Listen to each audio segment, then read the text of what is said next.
आखिर लॉरेंस बिश्नोई है कौन? एक गैंगस्टर, एक आरोपी, सोशल मीडिया द्वारा गढ़ी गई एक छवि, या इससे इतर भी कोई कहानी है? लॉरेंस बिश्नोई लॉरेंस गैंग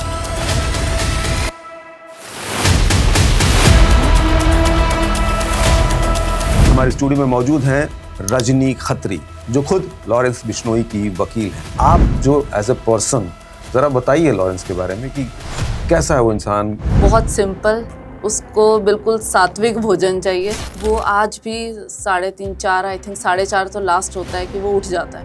वो अपना जो व्यायाम करता है, जो सूर्य नमस्कार वो करता है, वो सब करके सुंदरकांड का पाठ पढ़ता है। हफ्ते में एक दिन मौन व्रत रखता है। जमींदार फैमिली से है, अच्छी खासी उनकी एग्रीकल्चरल लैंड है। चार्जशीट में ऑन रिकॉर्ड भी है 121 किले है उसके नाम पर। उसके अगेंस्ट बहुत सारे केसेस हैं। कितने केसेस हैं मैडम लगभग? आज की डेट में अराउंड 40 केसेस है जिनका ट्रायल फेस कर रहा है। और कितने सिद्ध हुए उसमें?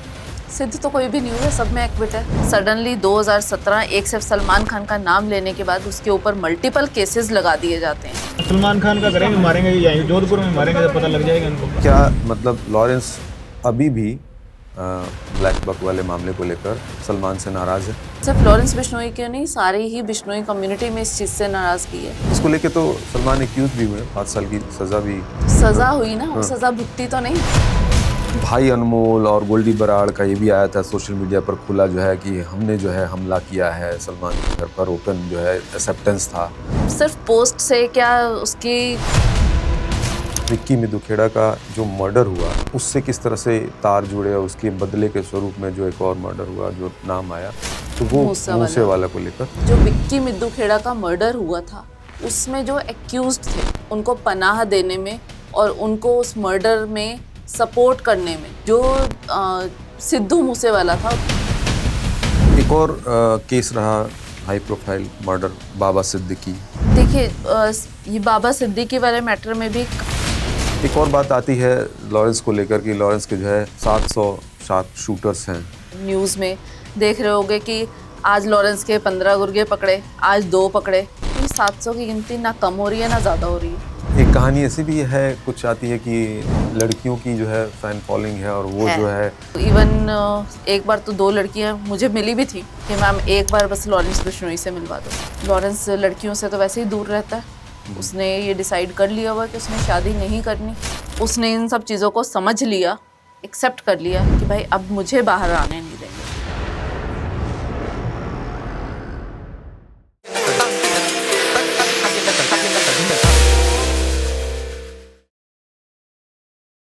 एक ऐसा नाम जिसको लेकर सोशल मीडिया पर हजारों कहानियां हैं, टीवी डिबेट्स में अनगिनत दावे हैं।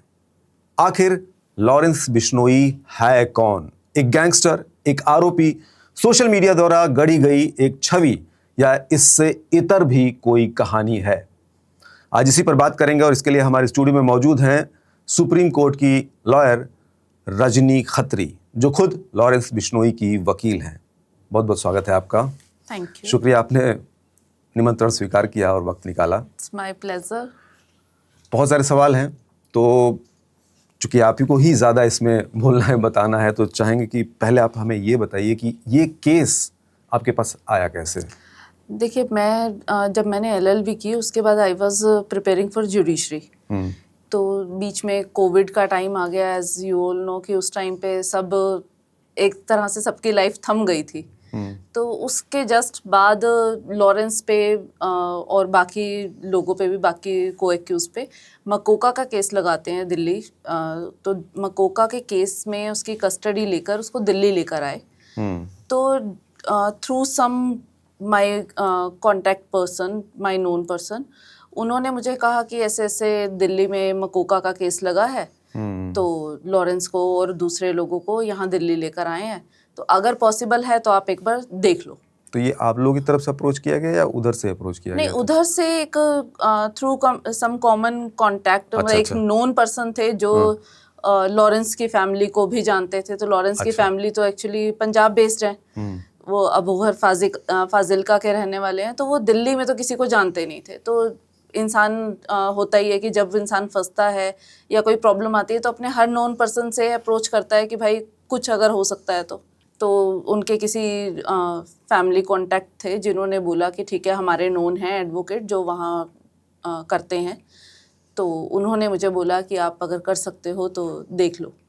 तो देन आई अप्रोच कि ठीक है करते हैं, कि मकोका था, बड़ा केस है और I took it as an opportunity. और देन आई गो, उससे मिली, उससे बातचीत हुई और फिर जब जैसे जैसे केस प्रोसीड हुआ तो I am doing this case, जो मकोका का केस है लॉरेंस के अगेंस्ट, वो I am doing it from the day one. तो ये जैसे कि हम लोग मीडिया के थ्रू ज़्यादातर जानते हैं, जिस तरह से भी खबरें आती हैं तो एक छवि बनी हुई है जी। आपके मन में शुरू में इस तरह की कुछ होगी, जो भी कहानी आपने सुन रखी होंगी। पहली बार जब मुलाकात हुई तो वो एक्सपीरियंस कैसा था, क्या अंतर पाया आपने? देखिए, जब पहली बार मुलाकात हुई तब इतना ज़्यादा कोई ऐसी छवि के बारे में मुझे नॉलेज थी भी नहीं। अच्छा। और उस टाइम पर ऐसी कोई मीडिया में इतनी ज़्यादा लॉरेंस को लेके ना क्यूरियोसिटी थी, ना कोई इतनी ज़्यादा बातचीत थी। उस टाइम तक इतना नहीं था। ये सब उसके बाद ज़्यादा हुआ है। स्पेसिफिकली मैं कहूँ तो मूसे वाला जो केस था उसके बाद ज़्यादा ये सब चीज़ें मीडिया में आई हैं, उससे पहले इतना नहीं था। तो जस्ट लाइक जैसे दूसरे एक्यूज होते हैं, हाँ लॉरेंस का नाम ज़रूर था क्योंकि उससे पहले भी एक इंसिडेंस हुआ था जिसके बाद लॉरेंस बिश्नोई का नाम सबको पता चला था। दैट वाज जो सलमान खान का इंसिडेंस था, कि मीडिया में ये था कि एक ऐसा कौन लड़का है 28 साल का या 26-27 साल का जिसने सलमान खान को धमकी दी है। तो उसके बाद से थोड़ा लॉरेंस का नाम था मीडिया में। और बस यही था कि ठीक है एक एक्यूज है, एक केस है, मुझे एक केस मिला है तो मुझे करना है। कितने साल हो गए केस को देखते हुए?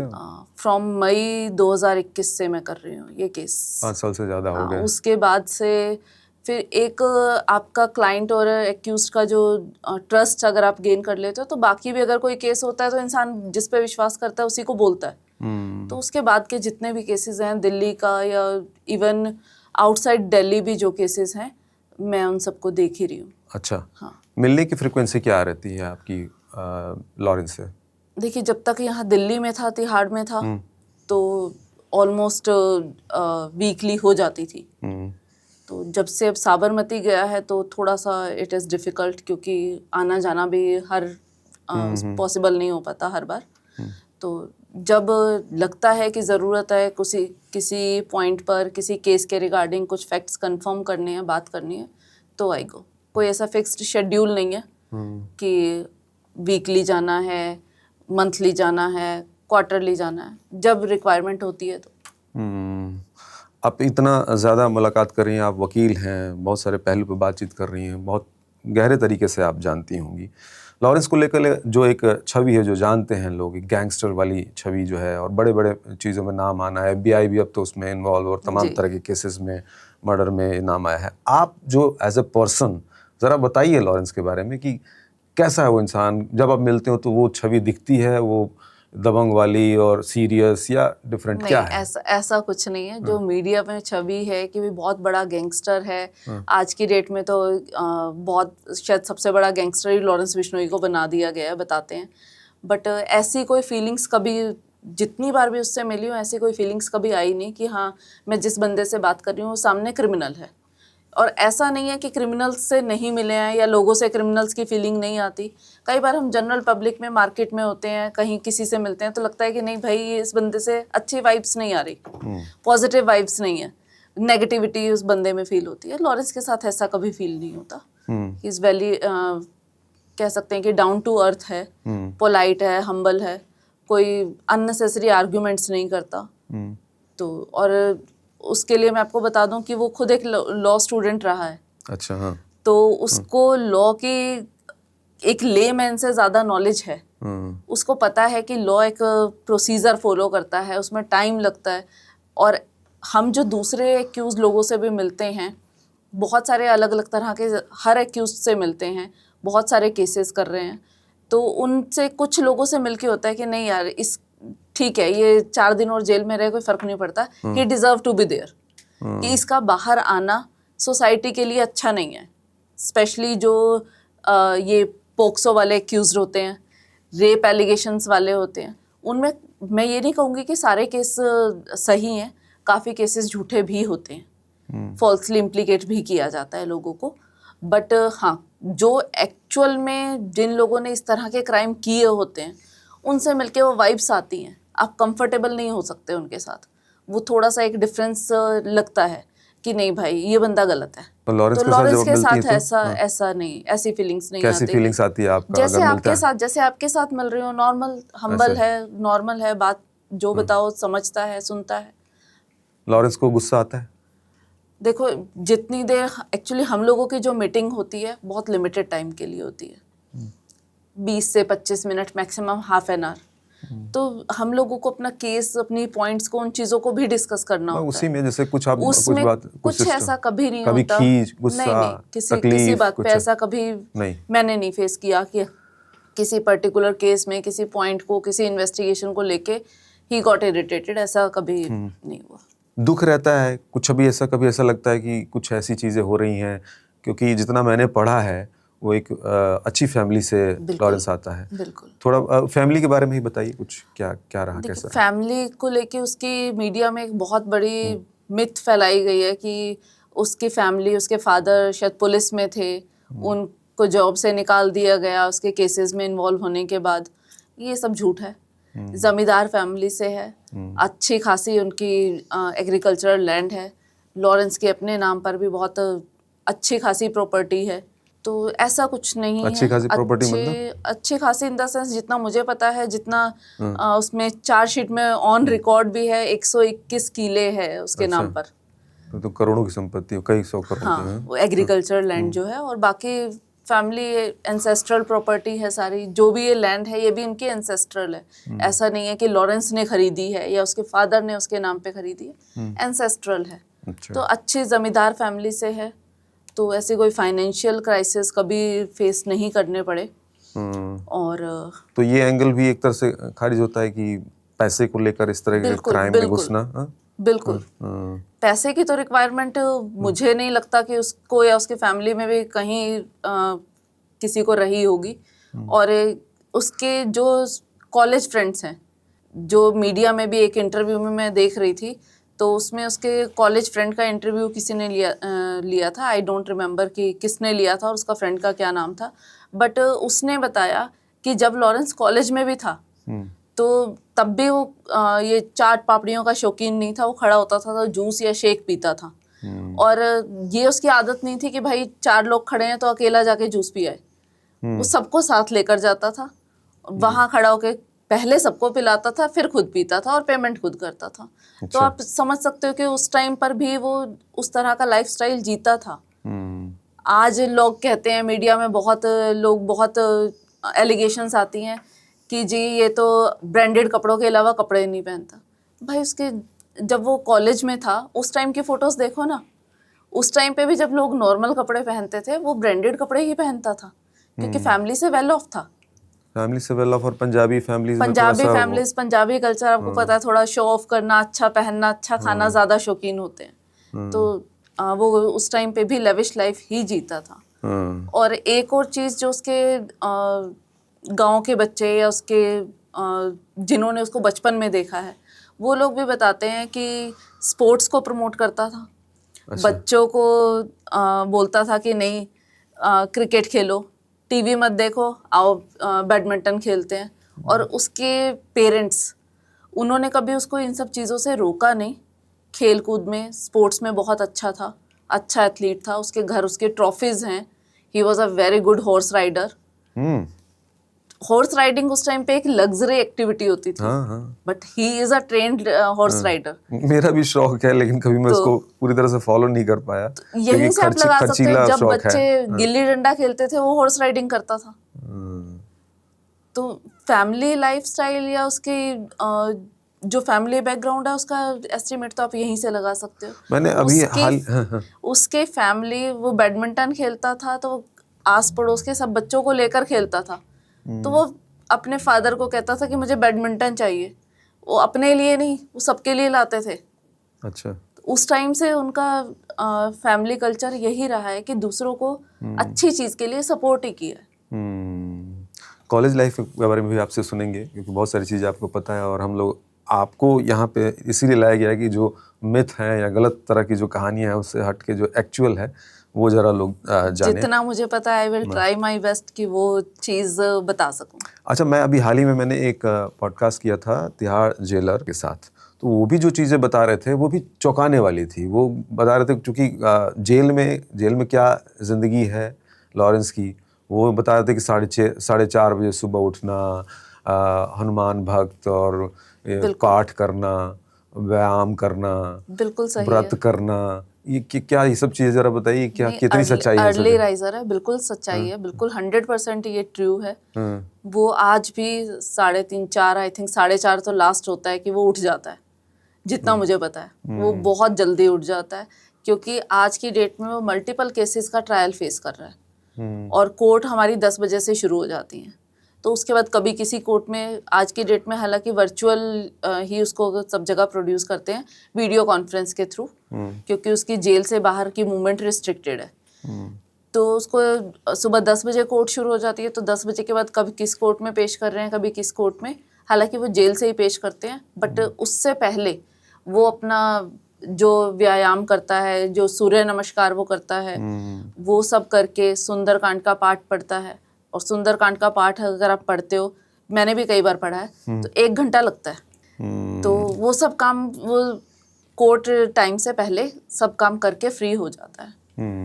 और उसके बाद अपना पेशियों से कई बार 2 बजे फ्री होते हैं, कभी 4 बजे फ्री होते हैं, और रात को भी जल्दी सो जाता है क्योंकि सुबह जल्दी उठना है। और खान पान भी वो जेल वाला नहीं है जो वो बता रहे थे कि जेल वाले जो बिल्कुल नहीं। जेल में जो खाना जनरली जो हर किसी जेल का एक शेड्यूल होता है कि मिनिमम न्यूट्रिशन तो हर इनमेट को दिया जाए। तो आई थिंक सब तिहाड़ में ऐसे 4 रोटी, दाल, सब्जी और सुबह चाय, और चाय के साथ कुछ बिस्किट ब्रेड वगैरह होता है, शाम को चाय बिस्किट ब्रेड होता है। ये सब चीज़ें वो नहीं खाता। अच्छा, बहुत सिंपल, उसको बिल्कुल सात्विक भोजन चाहिए। मतलब पका हुआ तो खाता ही नहीं, दाल रोटी खाए तो उसने शायद 2017 से छोड़ दिया, अनाज तो खाता ही नहीं है। अच्छा, फ्रूट मिल गया, फ्रूट खा लिया, दूध दही। 9 साल हो गए छोड़े हुए। तो ये सब चीज़ें जेल में तो अवेलेबल हो जाती है, अगर वो कोई ऐसी स्पेशल चीज़ तो है नहीं। और अगर कभी ऐसा हो कि कोई फ्रूट नहीं अवेलेबल या नहीं आया, कैंटीन में अवेलेबिलिटी नहीं है, तो उन सब चीज़ों को लेके मैंने कभी उसका सुना नहीं कि कोई ऐसा इशू हो कि भाई आज मुझे फ्रूट नहीं मिला, कोई बात नहीं, वैसे ही रह लेता है। व्रत का भी कुछ सीन रहता है कि व्रत भी रखना है? तो व्रत भी रखता है, जो हफ्ते में 1 दिन मौन व्रत रखता है। आज की डेट में इंसान का चुप रहना 1 घंटे के लिए भी पॉसिबल नहीं है। और वो हफ्ते में 1 दिन तो आज की डेट में वो सैटरडे रखता है, मौन व्रत होता है उसका। उस दिन पूरा दिन वो कुछ नहीं बोलेगा। इवन हमने देखा है कि जब कोर्ट में पेशी होती है तो उस टाइम पे भी जजेस पूछते हैं कि आप अपना नाम बताओ, तो वो नाम उस दिन वो नहीं बताता, जो साथ में पुलिस वाले खड़े होते हैं वो बताते हैं। और कई बार जजेस पूछते हैं इनको बोलो अपने आप बताएं, तो वो बताते हैं कि जी आज उनका मौन व्रत है। तो कुछ तो जजेस को भी पता है कि हाँ, जनरली जजेस की 2 साल तक पोस्टिंग हो जाती है 2 साल में, बट हाँ जब अपीयर होते हैं 1 डेट पे 2 डेट पे, तो उसके बाद उनको भी पता चल जाता है कि हाँ, उनको रिकॉल हो जाता है कि आज सैटरडे है तो आज ये नहीं बोलेगा। ये मौन व्रत के पीछे क्या लॉजिक होता है? देखिए, ये चीज मैंने उससे पूछी थी। मैंने कहा भाई तेरा तो रोज ही व्रत होता है, तो अब ये मौन व्रत का कंसेप्ट कहाँ से आया? तो कहते हैं देखो, व्रत होता है कि आप एक नियम, जो हमारे संस्कृति में, हमारे कल्चर में है, व्रत का मतलब होता है नियम। तो ये मैंने अपना एक नियम बनाया हुआ है। मैं कहा व्रत तो तेरा रोज ही होता है, क्योंकि हम लोगों की नॉर्मल बोलचाल में तो भाई खाना नहीं खाना, 1 टाइम खाना खाना है, वो व्रत है। उनका खाना तो तू वैसे ही नहीं खाता। फ्रूट तो हम लोग नवरात्रे रखते हैं, तो सुबह से लेके शाम तक 10 तरह के पकवान बनाकर खाते हैं। तो कहता है कि नहीं जी, ये नियम है और मैंने अपने लिए नियम बनाया हुआ है, तो मैं अपने डेली रूटीन से हट के ये 1 दिन एक काम करता हूँ। मौन का भी अपना एक होगा महत्व। विपश्यना एक हमारे यहाँ एक तरीका है जो कुछ लोग करते हैं, 10-10 दिन तक जो है एक जगह बंद रहते हैं और बोलते नहीं है। वो विपासना के सेंटर्स बने हुए हैं। वो एक पर्टिकुलर लाइफस्टाइल करके आते हैं, वो बोलते हैं कि बड़ा अद्भुत सा अनुभव हुआ। तो मे भी वो सब चीज़ें हों। तो ये सब मैं देख रहा हूँ कि सब चीज़ें जो हैं, जो ट्रेट्स जो एक फॉलो जिस तरह से लॉरेंस करता है, वो शायद यही वजह है कि मैं देखता हूँ कि यूथ में एक तरह से जो है क्रेज बना हुआ है उसको अगर लेके। अगर इन सब चीजों के लिए यूथ लॉरेंस को फॉलो करता है तो आई डोंट सी कि उसमें कोई नुकसान है। अच्छी चीजों को प्रमोट कर रहा है। अब वो आपके ऊपर है, मुझ में भी कुछ अच्छी बातें होंगी, कुछ बुरी भी होंगी। अब वो तो आपके ऊपर है कि आप मुझसे अच्छा सीख रहे हो या बुरा सीख रहे हो, या मैं आपकी अच्छी चीजें अडॉप्ट कर रही हूँ या बुरी चीजें अडॉप्ट कर रही हूँ। वो तो इंसान की पर्सनल थॉट्स है, उसकी अपनी विचार हैं, अपनी उसकी चॉइस है कि वो क्या एक्सेप्ट कर रहा है, क्या अडॉप्ट कर रहा है। तो अगर लॉरेंस को इस सब चीज़ों के लिए यूथ फॉलो कर रहा है तो मुझे तो लगता है कि भाई कुछ उसमें बुराई है नहीं। अच्छी चीज़ें तो कहीं से भी सीखी जा सकती है। हाँ, बुरी चीज़ों से दूर रहना चाहिए, वो एक बट वो बुराई कितनी सच है, कितनी क्या है, वो इसीलिए हम आपको यहाँ पर लेकर आए हैं कि आप बता पाएं। अगर सिर्फ उसके क्रिमिनल रिकॉर्ड को देख के आप बोल सकते हो कि हाँ उसके अगेंस्ट बहुत सारे केसेस हैं। कितने केसेस हैं मैडम लगभग? आज की डेट में अराउंड 40 केसेस हैं जिनका ट्रायल फेस कर रहा है। और कितने सिद्ध हुए उसमें? सिद्ध तो कोई भी नहीं हुए, सब में एक्विट है। अच्छा, कोई भी आरोप सिद्ध नहीं हुआ है? स्टार्टिंग के जो उसके कॉलेज टाइम के केस थे उनमें एक केस में शायद कन्विक्ट हुआ था। अच्छा। और वो अंडरगोन हो चुका, वो तो कब का, आई थिंक 1 साल या 2 साल की सजा थी, वो तो कब की कंप्लीट हो चुकी। और जब हमने अपनी सजा भुगत ली तो दैट मीन्स हमने अपने उस गुनाह के जो भी सजा है वो भुगत ली, तो उसका पश्चाताप हो गया, वो तो खत्म हो गया। एक एज में देख रहा था 33 साल के लगभग अभी लगभग बनेगा, एक मिलेनियल युवा जो है 33 साल का, और इस तरह की जो है कुख्यात हो गया है। तो और जिस तरह की आप बता रही हैं जीवनचर्या, रहन सहन, बोलचाल, वो मतलब यकीन नहीं होता है कि ऐसा कैसे दोनों दो दूरी है। लीगल पॉइंट को छोड़ के अगर मैं जनरल वे में भी बोलूं तो हमारे यहाँ एक कहावत है, बद से बदनाम भला। इंसान बुरा नहीं होना चाहिए, अगर बदनाम है तब भी कोई बात नहीं, चलेगा, बट इंसान as a person, as a character, as a human बुरा नहीं होना चाहिए। वो बुराई मुझे उसमें नजर नहीं आती। और अगर एज एन एडवोकेट बोलूं तो बीइंग अ डिफेंस काउंसिल, हमारे जो क्रिमिनल ज्यूरिस्प्रूडेंस है, क्रिमिनल जस्टिस सिस्टम है, वो भी यही कहता है कि जब तक किसी अपराधी का अपराध सिद्ध नहीं होता तब तक वो निर्दोष है। तो एट प्रेजेंट अंडर ट्रायल है और प्रिजम्पशन यही है कि निर्दोष है। ये प्रोसिक्यूशन एजेंसीज का काम है, पुलिस डिपार्टमेंट का काम है कि उसका दोष सिद्ध करे। जब तक सिद्ध नहीं होता निर्दोष है। आप जब भी मिली, जब आपको ऐसा कभी नहीं लगा कि अपराधी वाली वो नहीं, बिल्कुल भबक और छवि नहीं दिखी कभी भी? कभी नहीं, नेवर। तो जिस तरह की चीज़ें हैं, तो हम आपसे ये भी जानना चाहेंगे, थोड़ा वो वक्त भी बताइए कि पहली बार कब इस तरह के जाल में और इस तरह के जो है आरोप लगे। और ये कॉलेज टाइम की अगर हम बात करें, शायद 2011 की चीज़, 2011 या 12 में जब कॉलेज इसने शुरू किया था तो फैमिली से वेल ऑफ था, एज आई टोल्ड यू।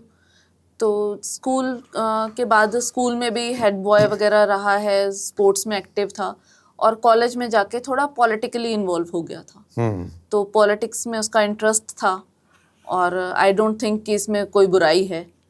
और जब स्टूडेंट पॉलिटिक्स की भी हम बात करें तो जनरली हम दिल्ली यूनिवर्सिटी के भी इलेक्शंस देखते हैं, बहुत डिस्प्यूट्स होते हैं और लड़ाई झगड़े मार पिटाई जनरल है, होती है हर इलेक्शंस में, हर स्टेट में, सब जगह होते हैं। इसीलिए शायद सिक्योरिटी गवर्नमेंट ज़्यादा मेंटेन करती है उन दिनों में जब इलेक्शंस होते हैं। तो सेम चीज़ उसके साथ भी हुई। पंजाब चंडीगढ़ यूनिवर्सिटी में था वो। तो जब वो पॉलिटिकली इन्वॉल्व हुआ, इलेक्शंस में भी student, as a student elections में भी वो खड़ा हुआ था। तो उस टाइम पे कुछ झगड़े हुए, कुछ केसेस लगे, और उस टाइम पे जिसके साथ उसका लड़ाई झगड़ा हुआ उसके फादर पुलिस में अच्छी पोस्ट पर थे। तो एज वी ऑल नो कि हमारे इंडिया में करप्शन भी है और कहीं ना कहीं ये भाई भतीजावाद ये भी बहुत चलता है।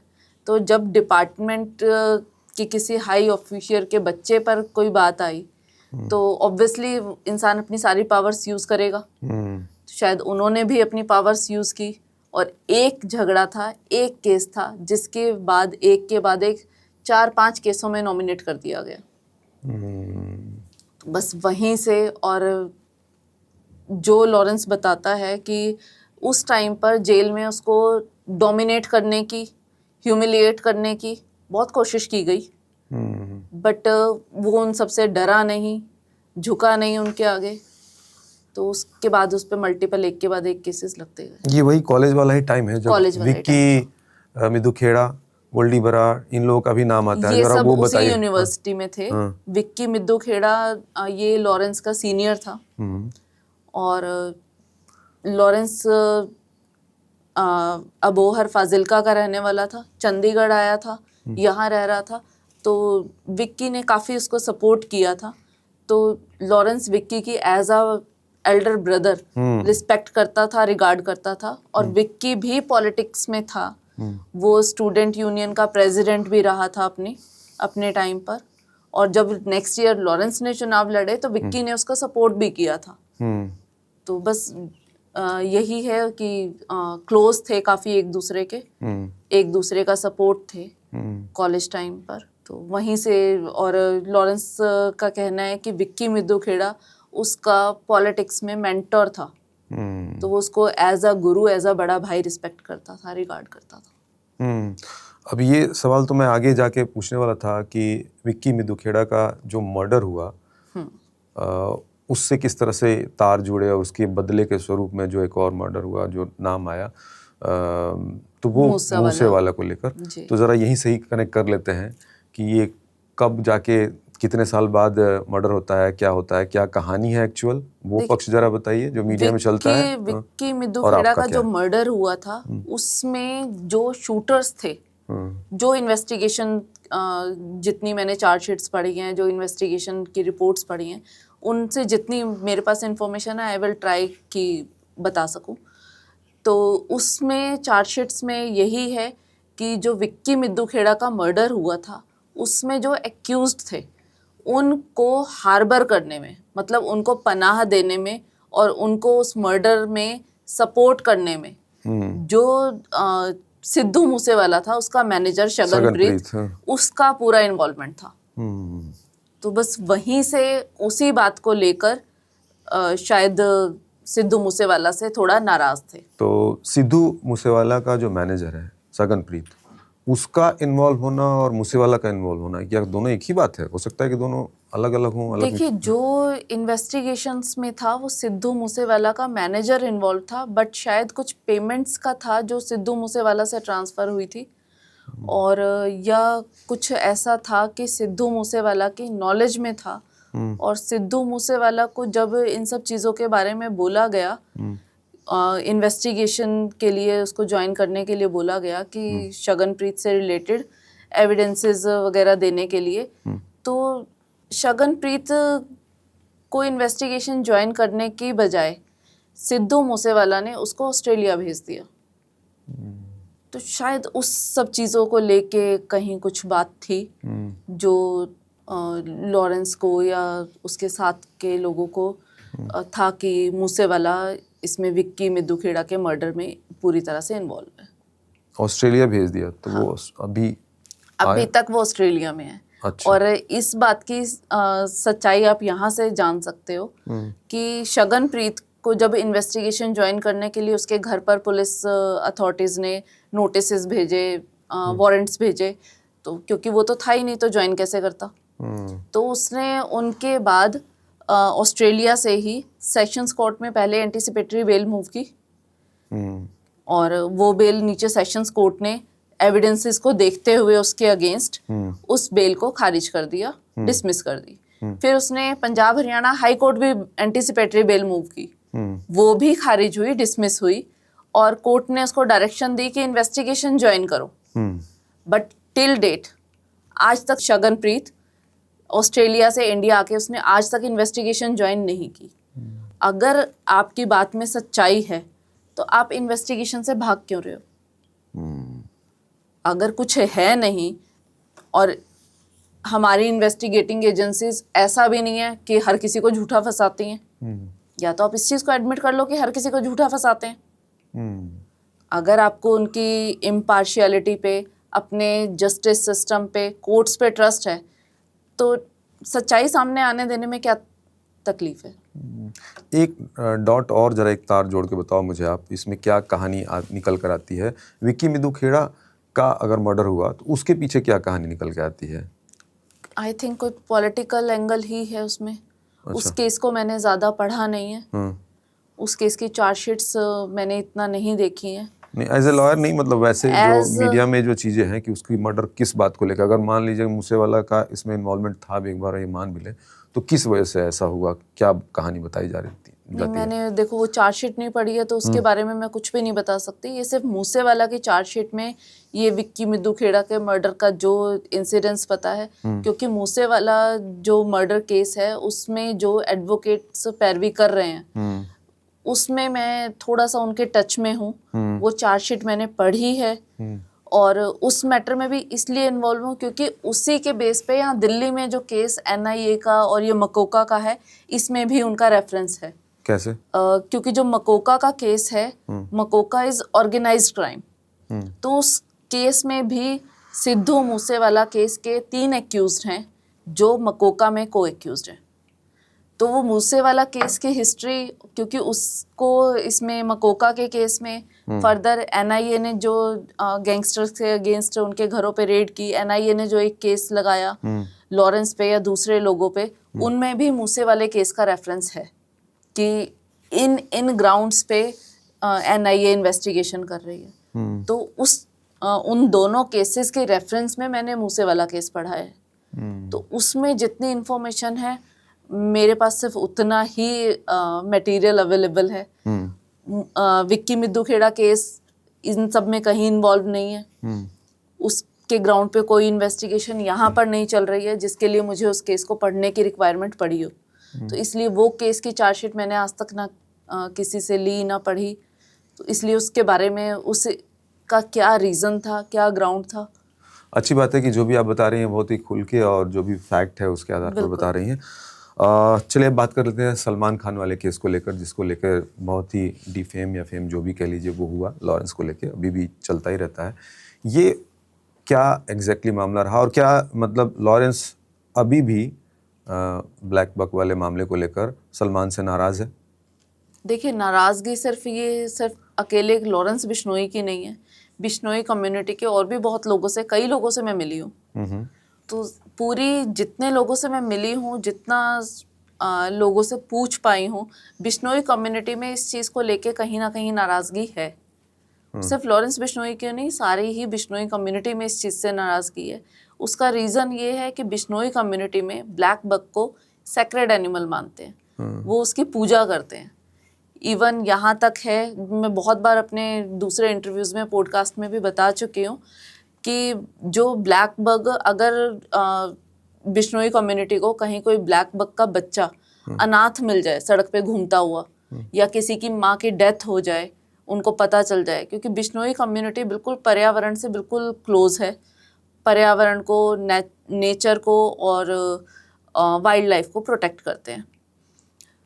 तो वो लोग बिश्नोई कम्युनिटी की जो माताएं बहनें हैं, वो उस ब्लैक बक के छोटे बच्चे को बॉटल से दूध ना पिला के ब्रेस्ट फीडिंग कराती हैं। हाँ, ये मैंने भी पढ़ा था। ये एक्चुअली हकीकत है। बहुत मतलब गजब की ये बात है। हाँ, तो वो उसको अपने बच्चे की तरह पालते हैं, प्यार करते हैं।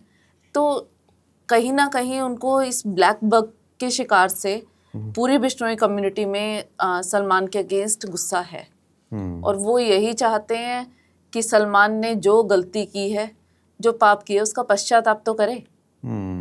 बस इतनी सी नाराजगी है और कुछ नहीं है। तो कहाँ मामला कहाँ फंसता है? इसको लेके तो सलमान एक्यूज भी हुए, 5 साल की सजा भी। तो सजा हुई ना, वो सजा भुगती तो नहीं। ये क्या कोर्ट का क्या, ये क्या जाल है, जरा थोड़ा समझाइए क्या हुआ था, सजा हुई? कोर्ट का प्रोसीजर है, हमारा जो केस चलता है वो ट्रायल कोर्ट में चलता है। अब ट्रायल कोर्ट वो डिपेंड करता है कि वो जुडिशियल मजिस्ट्रेट फर्स्ट क्लास है या सेशंस है, depends on the nature of case. तो जो सलमान खान का केस चला, तो ट्रायल कोर्ट ने सब एविडेंसेस के बाद, सब पूरे गवाहों को सुना, सारे एविडेंसेस को अप्रिशिएट किया, सब चीज़ें देखने के बाद कोर्ट ने ये डिसाइड किया, ये निष्कर्ष दिया कि हाँ सलमान खान ने ही शिकार किया है। ठीक है, उस केस में ये नहीं है कि सिर्फ सलमान खान एक्यूज था, और भी तो को स्टार्स थे। हाँ। सैफ अली खान को बरी किया है, नीलम थी, तब्बू थी और आई थिंक करिश्मा कपूर थी। इन सबको भी तो कोर्ट ने नोट गिल्टी माना है कि नहीं ये लोग सिर्फ साथ थे बट इन्होंने शिकार नहीं किया। सलमान खान को ही क्यों कोर्ट ने डिक्लेयर किया कि इसी ने शिकार किया?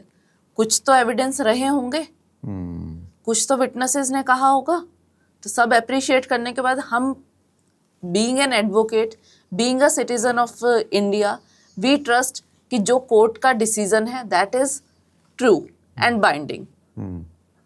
किसी ना किसी बेस पे तो डिसाइड किया, ऐसा तो नहीं है कि भाई मैंने कह दिया और आपने मान लिया। तो जब कोर्ट ने उसको सजा दी है 5 साल की, तो या तो आप अपनी उस सजा का पूरा करो तो हम मानेंगे कि हाँ आपने अपनी सजा भुगत ली।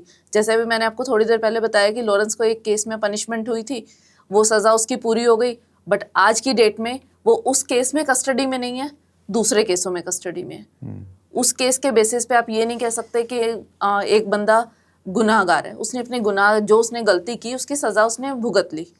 और हमारा जो कल्चर है एंशिएंट भी अगर आप देखोगे तो उसमें यही है कि अगर आपने कोई गलती की उसका पश्चाताप करो या उसकी सजा भुगतो, 2 ही ऑप्शन है, तीसरा तो नहीं है। आप उसकी माफी मांगो, उसकी या तो सजा लो या उसकी माफी मांगो, और आपको अगर सामने वाले ने माफ कर दिया तो ठीक है।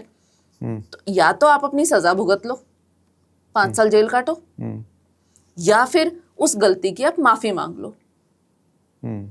हमारे जस्टिस सिस्टम में भी, हमारे क्रिमिनल ज्यूरिस्प्रूडेंस में भी, अगर आपको पता है केसेस का ट्रायल बहुत साल चलता है, बीच में आपको लगता है कि नहीं भाई बहुत हो गया, अब मैं और जेल में नहीं रह सकता, ट्रायल नहीं फेस कर सकता, तो बेटर है कि चलो ठीक है मैंने जो अपनी गलती की मैं अपनी गलती कोर्ट में जाके एक्सेप्ट कर लेता हूँ। तो कोर्ट उस केस में मिनिमम पनिशमेंट देके उसको छोड़ देती है कि ठीक है जब इंसान अपनी गलती मान रहा है तो दैट मीन्स वो दोबारा वो काम नहीं करेगा। हम भी अपने बच्चों को भी यही सिखाते हैं कि बेटा अगर गलती हुई है तो से सॉरी, माफ़ी मांग लो और अपोलोजाइज करो, ताकि आप और ये एश्योरेंस दो कि आप दोबारा ये काम नहीं करोगे। वंस यू फील सॉरी तो उसका मतलब यही होता है कि सिर्फ सॉरी कहना नहीं होता, फील करना होता है कि आप उस काम को, उस गलती को रिपीट नहीं करोगे। यही हम कहते हैं, यही हम समझाते हैं। तो यही चीज़ तो है कि या तो आप अपनी गलती की सज़ा भुगत लो, जो 5 साल की आपको कोर्ट ने सज़ा दी है वो भुगतो। एट प्रेजेंट सलमान खान ने उस सज़ा के अगेंस्ट अपर कोर्ट में अपील फाइल की हुई है और उसकी जो सज़ा है वो सस्पेंड की हुई है कोर्ट ने कि ठीक है जब तक ये आपकी अपील डिसाइड नहीं होती तब तक के लिए आपको बेल दी हुई है।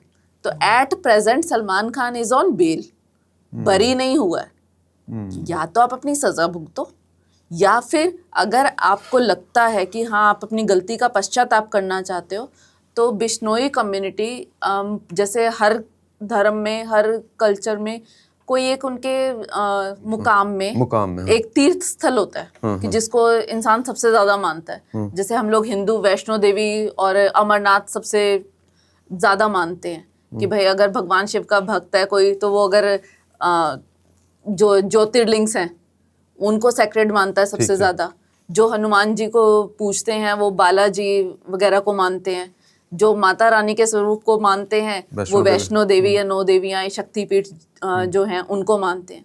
तो जो बिश्नोई कम्युनिटी है उनका तीर्थ स्थल मुकाम है, मुकाम मंदिर बीकानेर के आगे। हाँ, तो उनका ये है, ये पूरी बिश्नोई कम्युनिटी की एक कलेक्टिव डिमांड है कि सलमान खान को अगर वाकई अपनी गलती का पश्चाताप है तो हमारे मुकाम मंदिर में जाके माफ़ी मांग ली। अच्छा, पर्सनली माफ़ी मांगे किसी के सामने? पर्सनली कोई नहीं कह रहा कि ना लॉरेंस ने कभी ये कहा कि मुझसे आके माफ़ी मांगो, ना किसी बिश्नोई कम्युनिटी के प्रधान ने, सरपंच ने, किसी ने नहीं कहा कि हमारे सामने आके माफ़ी मांगो। उनकी सिर्फ एक इच्छा है कि आपने अपनी गलती की है, ठीक है, हर इंसान को अपनी गलती सुधारने का मौका मिलना चाहिए। अगर आप अपनी गलती मानते हो तो आप जाके हमारे मुकाम मंदिर में माफ़ी मांग लो। तो हमारा जो रोष है, गुस्सा है, वो हम छोड़ देंगे। और आई डोंट थिंक कि एज अ पर्सन अगर आपको वाकई ही वो गलती जो कोर्ट ने स्टैंप लगा दी है कि हाँ आपने की है, उसकी माफ़ी मांगने में क्या नुकसान है? तो ये मामला फंस कहाँ रहा है? ये तो आपने एक पक्ष बताया कि बिश्नोई या लॉरेंस बिश्नोई क्या देखिए, चाह मैं रहे हैं। लॉरेंस बिश्नोई को रिप्रेजेंट हाँ, कर हाँ। रही हूँ, तो मैं उसका पक्ष बता सकती ठीक हूँ। है। सलमान खान का पक्ष तो सलमान खान या उनसे जुड़े हुए लोग ही बता सकते हैं हाँ। कि वो क्या चाहते हैं। फिर भी क्या फंसता है आपको लगता है? मतलब चलिए एज ए लॉयर हटा देते हैं, एज ए ह्यूमन आपको क्या लगता है मामला क्या ईगो पर अटकता है कि नहीं, दोनों ईगो पे इसमें अटके हुए हैं? मैं हाँ। नहीं कमेंट करूंगी। और ईगो की बात तो, पर्सनल ईगो की बात तो तब आती है ना जब मैं बोलूं कि अरविंद जी आप ये काम मेरे सामने करो, हम्म, और आप कह रहे हो कि नहीं मैडम आपके सामने नहीं करूंगा चाहे मैं मर जाऊं। हम्म, ईगो की बात तो वहां है ना जब किसी पर्सन की बात है। और जब मंदिर जाने की बात है तो इसमें मैं रिलीजियस एंगल को भी नहीं लाऊंगी कि वो मुस्लिम कम्युनिटी से है इसलिए मंदिर नहीं जाना चाहते। बीइंग अ मुस्लिम बहुत सारे ऐसे रोल्स हैं जो उन्होंने हिंदू के प्ले किए हैं मूवीज में। तो मंदिर भी गए हैं, पूजा पाठ भी किया है, आरतियां भी की हैं उन्होंने। तो आई डोंट थिंक कि एज अ पर्सन मंदिर में जाके आपको अपनी माफ़ी मांगने में क्या प्रॉब्लम है, ईगो है, क्या है, ये तो वो या उनसे जुड़े हुए लोग बता सकते हैं। अच्छा, मुझे एक चीज़ अभी समझ में आ रही है कि आप बता रहे हैं कि इसको हायर कोर्ट में इसको अभी आगे के लिए उन्होंने अपील की हुई अपील है। की हुई है। तो अगर वो जाके माफ़ी मांग लेते हैं तो फिर वो तो खुद भी एक्सेप्ट कर, फिर आगे अपील करने का तो फिर वो कोई देखिए- मतलब नहीं रह जाता ना, फिर वो अपने पक्ष कमजोर करेंगे। तो मे बी ये रीज़न तो ना नहीं हो सकता। नहीं, देखिए अगर ऐसा रीज़न हो तो ये उनकी अपनी पर्सनल थॉट्स हैं और ये उनको कौन क्या कैसे गाइड कर रहा है ये वो बता सकते हैं। बट हाँ, एक चीज़ है जो हमारा लॉ सिस्टम है, जो हमारा लीगल सिस्टम है, वो एक अलग चीज़ है। और एज अ ह्यूमन वो आपका एक अलग कैरेक्टर है। तो बिश्नोई कम्युनिटी ये नहीं कह रही कि आप जाके सज़ा पूरी करो। बिश्नोई कम्युनिटी ने आपको सज़ा नहीं दी है, वो सज़ा आपको कोर्ट ने दी है। वो कोर्ट का लीगल एंगल अलग है और ये as a human Bishnoi community की जो एक्सपेक्टेशन है वो अलग है। तो ऐसा नहीं है कि अगर वहाँ जाके माफ़ी मांग लेंगे तो बिश्नोई कम्युनिटी जाके ये कहेगी कि जी आपका कोर्ट से रिक्वेस्ट करे कि आपका ट्रायल ख़त्म हो गया, कि आपको आगे सज़ा ना दी जाए। वो कोर्ट का सिस्टम वो अलग है, वो कोर्ट एविडेंस पे और जो लॉ है उसके अकॉर्डिंग चलती है। और ह्यूमन बीइंग अ ह्यूमन हम लोगों को उस लॉ की और अपने कंट्री के कॉन्स्टिट्यूशन की रिस्पेक्ट भी करनी चाहिए, रिगार्ड भी है और हम करते हैं।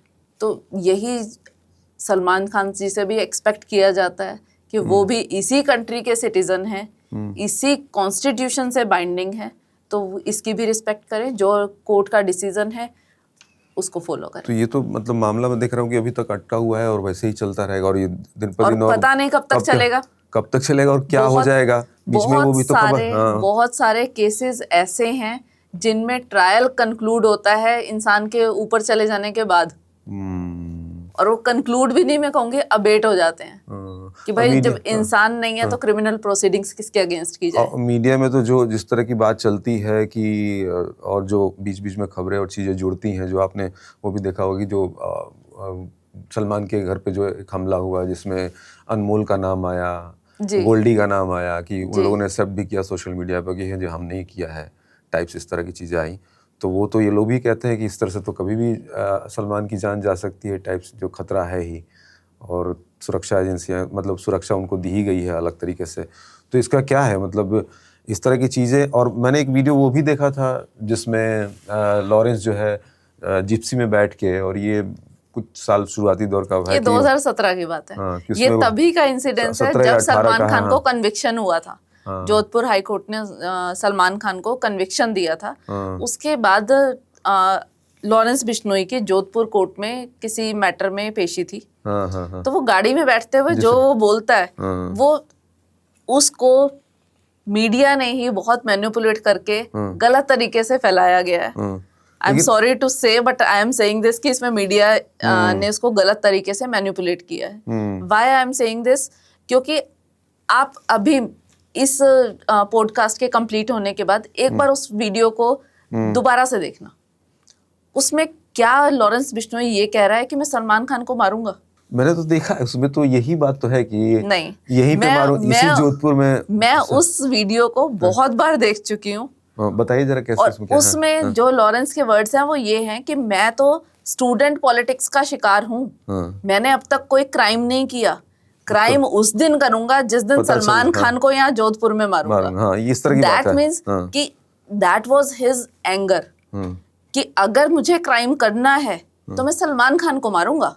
जिन क्राइम्स में अब तक मुझे इन्वॉल्व किया जा रहा है वो क्राइम मैंने नहीं किए, उसका मतलब तो ये निकलता है। बट उसको इस तरह से मैनिपुलेट किया गया कि एक 28 साल का लड़का जो सुपरस्टार सलमान खान को धमकी दे रहा है, उसकी जान का दुश्मन है, उसको मारने की धमकी दे रहा है। मुझे तो अगर इसको वर्ड टू वर्ड इंटरप्रेट कोई करे तो इसमें ये तो कहीं नहीं निकल कर आ रहा कि मैं सलमान खान को मारूंगा, सलमान खान बच के रहना। धमकी देना तो ये होता है कि अब सलमान खान की खैर नहीं है, मैं सलमान खान को मारूंगा। इस तरह के वर्ड्स तो नहीं यूज किए गए। तो सलमान खान और लॉरेंस बिश्नोई की जो ये दुश्मनी है, जो भी चीजें चल रही हैं, दिखाया जा रहा है, क्या इसका रास्ता है आपके हिसाब से? क्या रास्ता हो सकता है, एक आखिरी रास्ता जिससे मामला सुलझ जाए? कोई बीच का रास्ता है क्या? नहीं, ऐसा कोई रास्ता, मैं जब भी किसी भी हम एज एन एडवोकेट हम बहुत सारे मैटर्स मीडिएशन में सॉल्व करवाते हैं। तो मीडिएशन में दोनों पक्ष आमने सामने बैठकर सॉल्व करते हैं। आई कांट डिसाइड कि इस पक्ष का क्या व्यू है, उस पक्ष के क्या व्यू हैं, ये तो दोनों को आमने सामने बिठाया जाएगा तब मिडल वे निकलेगा। मैं या आप नहीं डिसाइड कर सकते और ना एंटिसिपेट कर सकते हैं कि हाँ इस पॉइंट पे एग्री हो जाएंगे या इस पॉइंट पे एग्री नहीं होंगे। डिपेंड्स, जब सामने बैठेंगे तब। जो लॉरेंस का भाई अनमोल है जी, उसकी भी इन्वॉल्वमेंट इस सब मामले में आई है सामने, जो हमला हुआ था घर पे? देखिए इन्वॉल्वमेंट सिर्फ एलिगेशंस हैं और एलिगेशंस पूरी चार्जशीट, वो केस की चार्जशीट भी मैंने पढ़ी है, मैं वो केस भी देख रही हूँ, उसका ट्रायल भी बॉम्बे में। तो उसमें कहीं कोई एविडेंस ऐसा नहीं है कि उस केस में अनमोल बिश्नोई का या लॉरेंस बिश्नोई का इन्वॉल्वमेंट है। सिर्फ एलिगेशंस हैं, क्योंकि एक मीडिया में ये खबर है कि भाई सलमान खान का एक ही दुश्मन है लॉरेंस बिश्नोई, तो अगर सलमान खान को छींक भी आएगी तो भाई लॉरेंस बिश्नोई। अगर उसके घर पे कुछ भी हो रहा है, अगर सलमान, इवन ये भी हुआ था कि सलमान खान के फादर को शायद उस पे डेस्क पे कोई पर्ची मिली थी जहां वो वॉक करने जाते हैं, तो उसमें भी Lawrence Bishnoi. Lawrence Bishnoi Sabarmati jail से वहां पर्ची रखने कैसे जा सकता है? नहीं, मतलब खुद रखने नहीं, लेकिन रखवाया तो जा सकता है। किससे रखवा सकता है? किससे रखवाएगा? कहा तो जा रहा है कि मतलब ये चीजें निकलती कि 700 शूटर्स जो है लॉरेंस के हैं। नहीं, अभी एक कल का इंसिडेंस मैं बताती हूँ। कल जब आपने मुझे फोन किया था टाइम कंफर्म करने के लिए, at that time I was in cab. अच्छा। तो आप और मैं उस टाइम लॉरेंस के बारे में बात कर रहे थे फोन पे, तो कैब ड्राइवर ने सुना। तो कैब ड्राइवर मेरे फोन रखने के बाद मुझसे पूछता है कि मैडम आप लॉरेंस बिश्नोई के केस करते हो, आप उसके एडवोकेट हो? मैंने कहा हाँ भैया। तो कहता है मैडम मैं भी जेल रहकर आया हूँ और अब ड्राइविंग कर रहा हूँ, मैंने वो सब काम छोड़ दिए। मैंने कहा बहुत अच्छी बात है भैया, अगर आप जेल जाकर सुधर गए हो, अपने घर परिवार को टाइम दे रहे हो, बहुत अच्छी बात है और अच्छी लाइफ जी रहे हो, भगवान करे आप इसमें खूब तरक्की करो। तो कहता है कि मैं ना जिस टाइम जेल में था मैं लॉरेंस बिश्नोई के साथ भी बंद रहा हूँ। अच्छा। तिहाड़ में। मैंने कहा अच्छा भाई। मैंने कहा कब की बात है, आप कब बाहर आए? कहते हैं मैं 2020 में बाहर आ गया था और 2011 में मैं लॉरेंस बिश्नोई के साथ जेल में रहा हूँ तिहाड़ में। नहीं 2011 में तो कॉलेज वाला टाइम था। मैंने कहा भाई ये पॉसिबल नहीं है, तुम किसी और लॉरेंस बिश्नोई के साथ रहे होगे। जिस लॉरेंस बिश्नोई की मैं बात कर रही हूँ वो तो दिल्ली तिहाड़ में आया ही 2021 में है और 2011 में तो वो कभी जेल ही नहीं गया, वो पंजाब यूनिवर्सिटी में था। तो आप तिहाड़ में किसी और लॉरेंस बिश्नोई के साथ रहे हो। तो यहाँ से आप ये सोचो ना कि अगर वो एक टैक्सी ड्राइवर, उसको मुझे किस चीज़ से इम्प्रेस करना है, किस चीज़ के लिए वो मुझे कह रहा है कि भाई मैं लॉरेंस बिश्नोई के साथ रहा हूँ जेल में। वो अपने आप को लॉरेंस बिश्नोई का जेल इनमेट बता के क्या शो करना चाह रहा था। तो जो ये पर्ची रखने वाले या जो ये पोस्ट डालने वाले, अब वो किस लिए लॉरेंस बिश्नोई के गैंग मेंबर्स खुद को बताते हैं, सो कॉल्ड गैंग मेंबर कि भाई उसका ये गैंग है, मैं लॉरेंस बिश्नोई के गैंग से हूँ, मैं लॉरेंस बिश्नोई के लिए काम करता हूँ। अच्छा, तो ये तो पर्सपेक्टिव उनका है ना, ये उनका मोटिव अच्छा, है तो कि मैं वो तो क्या बताना चाह रहे हैं। यही तो मैं पूछने जा रहा था ये भी कि अब आप अगर ये कह रही हैं तो भाई अनमोल और गोल्डी बराड़ का ये भी आया था सोशल मीडिया पर खुला जो है कि हमने जो है हमला किया है सलमान के घर पर, ओपन जो है एक्सेप्टेंस था। तो अब आप देखिए, अगर एक लेमैन की लैंग्वेज में कहूँ मैं, तो सिर्फ पोस्ट से क्या उसकी क्रिमिनल इन्वॉल्वमेंट प्रूफ होता है? ये जो टैक्सी ड्राइवर ने बोला कि मैं लॉरेंस बिश्नोई के साथ रहा था, तो क्या 2011 के या 12 के किसी क्राइम में आप उसको लॉरेंस का को एक्यूज्ड बता सकते हो? साथ रहना, साथ पढ़ना या बात करना, उसका क्रिमिनल किसी भी एक्ट में इन्वॉल्वमेंट अपने आप में प्रिजम्पशन नहीं आ सकती। उसके लिए उसका हमारा लॉ भी कहता है कि अगर आप किसी जगह पर हो, किसी प्लेस ऑफ इंसिडेंस पे हो, रिसेंटली जो ये जंतर मंतर पे प्रदर्शन हो रहा था, उसमें जो कितने ही हजारों स्टूडेंट्स थे, बट जिन्होंने कुछ भी क्रिमिनल एक्ट किया, गाली गलौज किया, अभद्र भाषा यूज की या तोड़फोड़ की, क्या आप उस तोड़फोड़ के लिए जो वहाँ पे लेटेस्ट से 5,000 बच्चे हैं, 5,000 बच्चों को उस केस में एक्यूज बना दोगे? सिर्फ उस जगह पर अवेलेबल होना इज नॉट अ प्रूफ कि आप उस एक्ट में इन्वॉल्व भी हो। बट लोग थोड़ा सा लॉजिकली सोचते हैं, कुछ डॉट्स कनेक्ट करते हैं कि भाई सलमान से दुश्मनी चल रही है, खुली धमकी दी है, तो अगर घर पे हमला हुआ है तो लॉजिक भी किसी लॉजिक पे बेस्ड तो हो, कुछ तो लॉजिक हो, कुछ तो ग्राउंड भी हो उसका। हवाई किले नहीं बनते, वो हवाई किले सपनों में ही बनते हैं, एक्चुअली में नहीं बनते। तो जो भी एलिगेशंस मीडिया में आती हैं, इवन मीडिया का तो छोड़ो, लेमैन का तो छोड़ो, मैं कहूँगी जो पुलिस डिपार्टमेंट्स भी, डिफरेंट डिपार्टमेंट्स जो एलिगेशंस लगाते हैं, सिर्फ एलिगेशंस ही तो होती हैं, उसका एविडेंस कहाँ है? और विदाउट एविडेंस ना हमारी कोर्ट उस चीज़ को बिलीव करती है, ना एज एन एडवोकेट मैं बिलीव करती हूँ। तो मेरे लिए तो ये जितनी भी बातें हैं सब सिर्फ और सिर्फ एलिगेशंस ही हैं। और जैसे हमें पता है कि हवाई किला किस कलर का होगा, आपके ख्याली पुलाव है, आप जिस मर्जी कलर का बना लो, बट आप उस कलर को मुझे कैसे प्रूफ करोगे? क्योंकि वो तो आपके ख्यालों में है। मुझे प्रूफ करने के लिए, मुझे दिखाने के लिए, मुझे इस चीज़ का ट्रस्ट दिलाने के लिए कि भाई जो मैंने किला बनाया है वो ब्लू कलर का है, you have to show it to me. उसकी कोई पिक्चर, कोई फोटो कुछ दिखाओगे तो आई कैन एज्यूम कि हाँ ब्लू कलर का होगा। Otherwise how can I trust, how can I believe कि जो आपने किला बनाया वो ब्लू कलर का है? It may be red colour, it may be blue, it may be pink colour. एक और केस रहा हाई प्रोफाइल मर्डर, बाबा सिद्दीकी, और ये कहा गया कि वो सलमान खान के अच्छे दोस्त हैं और कहीं ना कहीं वो एक वजह बनी। इसको लेकर क्या पक्ष है? देखिए, ये बाबा सिद्दीकी वाले मैटर में भी काफ़ी हद तक मैंने चार्जशीट पढ़ी है, अभी इस पे काम कर रही हूँ मैं। तो उसमें भी उस टाइम पर न्यूज़ में भी बहुत ये सब चीज़ें थी, और न्यूज़ में उस टाइम पर एक एंगल ये भी था कि बाबा सिद्दीकी का रियल एस्टेट में भी बहुत बड़ा काम है। अच्छा। तो शायद किसी प्रॉपर्टी को लेके उनके राइवल्स या सो कॉल्ड अंडरवर्ल्ड में कुछ इशू था, जिसमें ये प्रॉपर्टी का एंगल भी था कि उस टाइम पर मीडिया में और इन्वेस्टिगेटिंग एजेंसीज की एक इन्वेस्टिगेशन का एंगल ये भी था कि शायद किसी प्रॉपर्टी डिस्प्यूट को लेकर बाबा सिद्दीकी का मर्डर कराया गया।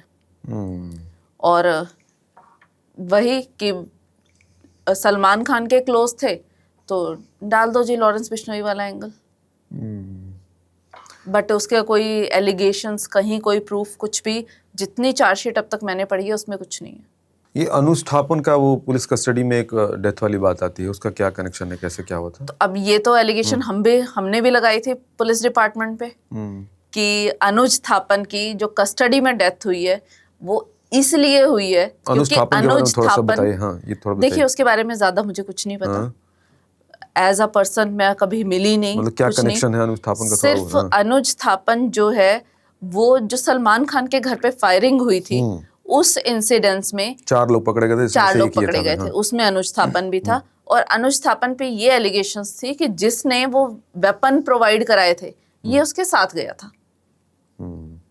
जनरली हम लोग बोल देते हैं कि भाई मैं मार्केट जा रही हूँ, ये तुम फ्री हो तो चलो मेरे साथ। सिर्फ वो साथ गया था, ये उसके अगेंस्ट एलिगेशंस थी। और अनुज थापन बिश्नोई समाज से था। अनुज थापन बिश्नोई समाज से था, और जो को एक्यूज्ड ने बताया, मैं उस केस में जो बाकी को एक्यूज थे, क्योंकि अनुज थापन की जब कस्टडी में डेथ हुई तो उसके अगेंस्ट हाई कोर्ट में रिट हमने ही फाइल की थी। अच्छा। तो उसमें ये जो बाकी को एक्यूज थे, उस टाइम पर मैं उनसे भी मिली थी, तो उन्होंने यही बताया था कि हमें रखा तो दूसरे उसमें जेल में हुआ था, केस बांद्रा का था, क्योंकि सलमान खान जहाँ रहते हैं वो बांद्रा है। बांद्रा, बांद्रा में केस रजिस्टर्ड था, क्योंकि बांद्रा में लॉकअप नहीं था, इसलिए हमें रात को DCBCID के ऑफिस में, जो किला कोर्ट के साथ है और वहाँ पे लॉकअप है, हमें वहाँ ले जाते थे। ठीक। वहाँ ले जाके रात को बंद कर देते थे, और सुबह हमें वापस बांद्रा लेकर आते थे, और हमें बुरी तरह से टॉर्चर किया गया, बहुत बुरी तरह मारते पीटते थे। और एक बंदा सामने खड़ा होकर वीडियो पे किसी को दिखा रहा होता था। अब वो किसको दिखा रहा होता था ये हर कोई एंटिसिपेट कर सकता है। ये आपको कैसे जानकारी, ये सब कोई एक्यूज ने बताया, अच्छा, जो लोग वहां पर थे उन्होंने बताया, जिन लोगों के साथ ये इंसिडेंस हुआ है उन्होंने बताया। तो देयर इज नो चांस कि मैं उन लोगों की बात पे विश्वास ना करूं। और पुलिस का उसमें ये पक्ष है कि उसने सुसाइड किया है, सुसाइड किया। और सुसाइड भी कैसे किया? बाथरूम में जाकर।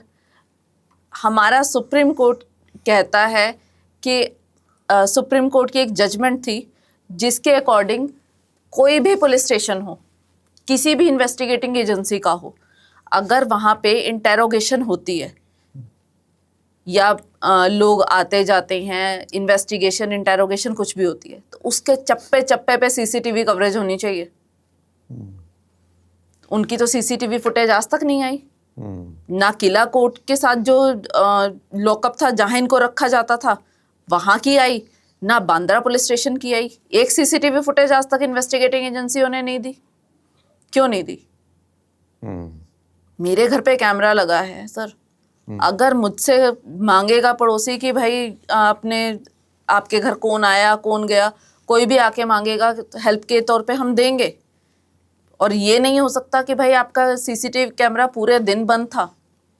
एज पर लॉ आप नहीं रख सकते। आपका थाने में अगर CCTV कैमरा है, SHO की ड्यूटी है कि वो फुल टाइम वर्किंग हो। तो वो क्या कह के नहीं देते हैं वो कैमरे की फुटेज? कुछ तो रीजन, नथिंग, कुछ तो बताते हो खराब है, कुछ भी नहीं, कुछ भी नहीं। ये भी नहीं कहते कि खराब है। खराब है कहेंगे तो SHO इज लायबल ना, कि कैसे खराब है। आपकी ड्यूटी है, और खराब है तो 1 घंटा 2 घंटे खराब हो सकता है। 5 दिन कैसे खराब रह गया?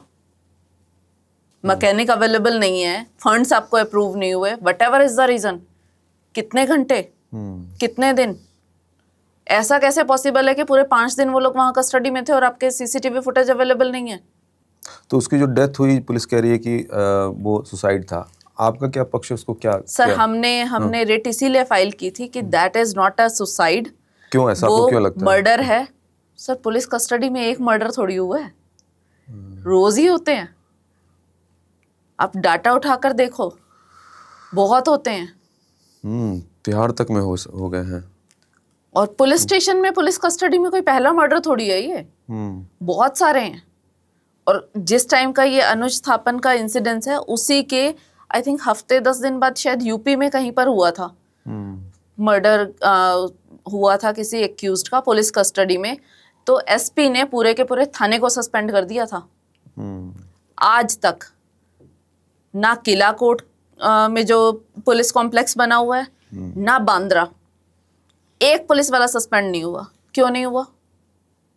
हाई कोर्ट ने हमारी सारी सबमिशन सुनी थी, और जो अनुज थापन की डेथ को हम मर्डर क्यों कह रहे हैं, साइंटिफिक एविडेंस है सर। पोस्टमार्टम हुआ था उसका, और पोस्टमार्टम में जो उसकी पोस्टमार्टम रिपोर्ट थी, उसकी बटक्स पर और ये बैक पर, जब किसी की डेथ अगर हैंगिंग से होती है ना, तो ब्लड नीचे ग्रेविटी की वजह से नीचे जाता है। जो ब्लड का जमता है वो फिंगर टिप्स पे जमता है या पैरों में, आपकी बैक पर नहीं जमेगा। बैक पर जमने का रीजन यही होता है कि उसकी डेथ लेटे हुए हुई है, हैंगिंग से नहीं हुई है। और क्या यहाँ पे क्या दिखाया गया पुलिस की तरफ यहाँ से? इन्होंने ये दिखाया कि सुसाइड किया है कैसे? Bye hanging. हैंगिंग, अच्छा। फांसी लगाई है उसने। अगर उसने फांसी लगाई होती तो पोस्टमार्टम रिपोर्ट में उसका ब्लड यहाँ पर जमा होता, बैक पे नहीं होता।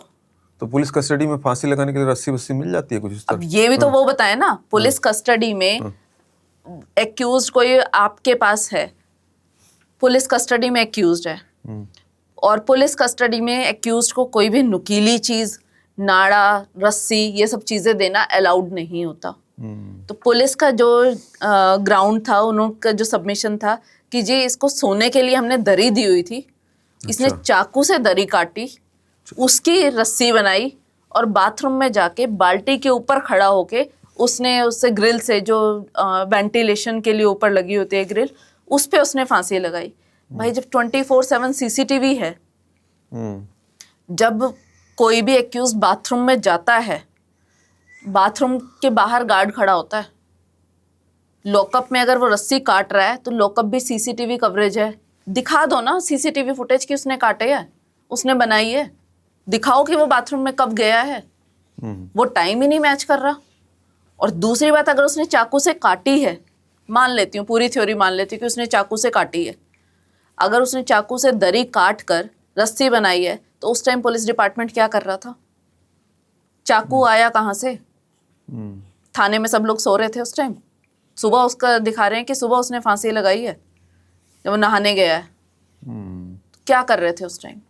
एक और सवाल, मतलब आम जो है मानस में ये आएगा, वो मैं क्लियर करना चाहता हूँ आपसे कि अगर आप लोग ये कह रहे हो कि सलमान के घर पर हमले में ये लोग शामिल नहीं थे, तो फिर पुलिस ने इन्हीं को क्यों पकड़ा? और अगर पकड़ा और जो भी डेथ हुआ है, जैसे भी हुआ है, जो भी मामला है, वो तो सामने आएगा बाद में, लेकिन आपका इसमें क्या पक्ष है कि कौन है फिर ये सब चीज़ों के पीछे? कौन है जो ये सब चीज़ें करा रहा है? कुछ तो एक रीज़न होगा ना। इन्वेस्टिगेटिंग एजेंसी बता सकती है कि वो किसको छुपा रहे हैं, किसको बचा रहे हैं और किसको फॉल्सली नॉमिनेट कर रहे हैं। ये तो जब ट्रायल कंक्लूड होगा तो कोर्ट से डिसाइड हो जाएगा कि प्रोसिक्यूशन एजेंसी के पास, पुलिस के पास एविडेंस क्या है, वो कोर्ट डिसाइड करेगी। उनको अप्रिशिएट करना कोर्ट का काम है। I am no one to comment over it. एक और बात आती है लॉरेंस को लेकर कि लॉरेंस के जो है 700 शार्प शूटर्स हैं जो उनके इशारे पर काम करते हैं, वो जो कहता है सो होता रहता है। तो ये जेल के अंदर, तिहाड़ और अब तो खैर साबरमती जेल में है ना, तो ये वहाँ से सब चीज़ें पॉसिबल? सर रोज़ आप भी न्यूज़ और उस पे इंस्टाग्राम पे, रील्स पे, पुलिस डिपार्टमेंट का न्यूज़ में देख रहे होगे कि आज 5 गुर्गे पकड़े, आज लॉरेंस के 15 गुर्गे पकड़े, आज 2 पकड़े। तो ये 700 की गिनती ना कम हो रही है ना ज़्यादा हो रही है। ये 700 पे ही क्यों अटकी हुई है? और ये लॉरेंस से किसी भी तरह से रिलेटेड हैं या नहीं, ये अभी लाइव एग्जांपल जो मैंने आपको अपने टैक्सी ड्राइवर का कल का दिया, कौन प्रूफ करेगा, कौन वेरीफाई करेगा? ये थोड़ी कि उसने बोल दिया कि हाँ मैं लॉरेंस के साथ था और मैं मान लूं कि लॉरेंस के साथ था। ये देखना पुलिस का काम है। और आई डोंट नो कि भाई अगर ये 700 आप कह रहे हो कि बाहर हैं, तो जेलों में जो हैं वो कौन है? और अगर आपने उनको पकड़ के अंदर डाल दिया है तो ये बाहर जो लोग लॉरेंस का नाम ले रहे हैं या लॉरेंस के साथ जुड़ रहे हैं, ये कैसे जुड़ रहे हैं? लॉरेंस तो नहीं जा रहा किसी के पास, ना कोई लॉरेंस के पास जा रहा है। कैसे ये लोग जुड़ रहे हैं? ये तो इन्वेस्टिगेटिंग एजेंसीज को इस पे काम करना चाहिए। आप क्या ये कहना चाह रहे हैं कि लॉरेंस के नाम का फ़ायदा उठाकर लोग कहीं ना कहीं कनेक्ट हो जा रहे हैं और अपना मतलब से? मे बी, मुझे तो मोस्ट प्रोबेबली यही एंगल लगता है। बट कंक्रीट मेरे पास कोई ऐसा एविडेंस नहीं है जो मैं इस चीज़ को डिनाई कर सकूं या एडमिट कर सकूं। इसको कुछ भी कहने के लिए मेरे पास कोई कंक्रीट एविडेंस या ऐसी कोई फैक्ट्स नहीं है कि कोई उससे इन्फ्लुएंस हो रहा है। अब अगर आप बोलो कि जी मैं प्राइम मिनिस्टर मोदी जी के साथ या अमित शाह जी के साथ काम कर कर आया हूँ, मेरे पास कोई उस पे फैक्ट नहीं है ना जिस पे मैं उसको वेरीफाई कर सकूं. आई हैव ओनली 2 ऑप्शंस, या तो मैं आपकी बात मान लूं या उसको मजाक समझ के साइड निकल जाऊं. तीसरा तो ऑप्शन मेरे पास है नहीं. मेरे पास ऑप्शन नहीं है कि मैं जाके मोदी जी से या अमित शाह जी से वेरीफाई कर सकूं. यही डिपार्टमेंट कर रहा है. वो कह रहे हैं कि हम लॉरेंस के लिए काम करते हैं, वो मान लेते हैं कि जी लॉरेंस के लिए काम करते हैं. उस केस में वो लॉरेंस का नाम डाल देते हैं, लॉरेंस को एज क्रिमिनल कॉन्स्पिरेसी उसमें एज एन एक्यूज्ड इन्वॉल्व कर लेते हैं कि जी ये काम हुआ है, ये क्राइम हुआ है. वो कह रहे हैं हम लॉरेंस के लिए काम करते हैं, तो इसमें लॉरेंस बिश्नोई को भी एक्यूज्ड बना दो. अच्छा, मुझे एक चीज़ और क्लियर करनी है कि आप बोल रहे हैं कि जेल में रहते हुए ये पॉसिबल नहीं है, तो जेल से एक वीडियो भी तो आया था इंटरव्यू का, वो फिर कैसे संभव हुआ? सर बहुत सारे डीप फेक वीडियोस मैंने भी देखे हैं. अब पहले ये तो वेरीफाई हो जाए, ये तो प्रूफ हो जाए कि वो डीप फेक है या एक्चुअल है. उसके बाद की बात है कि वो हुआ कैसे. और अगर जेल से हुआ है तो इसका आंसर तो जेल अथॉरिटीज दे सकती हैं कि कैसे हुआ है. सीसीटीवी कैमरास वहां भी, जहां भी जेल में लॉरेंस बिश्नोई को रखा जाता है, 24/7 सीसीटीवी कैमरास होते हैं. हाई रिस्क होता है, बिल्कुल सेपरेट रखते हैं, गार्ड्स होते हैं. इवन उनके बैरक के बाहर तक जो चक्कियां बनी होती है हाई रिस्क वार्ड में, उनके बाहर भी गार्ड्स और असिस्टेंट सुपरिटेंडेंट अपॉइंट होते हैं. 24/7 वॉच रखते हैं. तो they are the better person to answer कि अगर ये हुआ है तो कैसे हुआ है. अच्छा, ये बताइए, आप ये केस हैंडल करनी है, मतलब देश का से समझिए कि सबसे हाई प्रोफाइल गैंगस्टर का केस आप हैंडल कर रही हैं. कभी जब आपने शुरू की थी ये सब चीज़ें, और तब तो कहाँ ये सब चीज़ें दिमाग में आई होंगी, लेकिन अब सारी चीज़ें हैंडल कर रही हैं, मुश्किल आती है? नहीं, ऐसा कोई मुश्किल नहीं आती. लेकिन मैंने ये भी पढ़ा था कि आपके फैमिली पर हमले भी हुए हैं इसको लेके. जी हुआ था. Even I am also facing threat. अच्छा. बट अब वही चीज़ है कि वो थ्रेट है, दैट इज जेन्युइन. वो उसमें पुलिस ने भी सब वेरीफाई किया, इवन हमें सिक्योरिटी भी दी हुई है.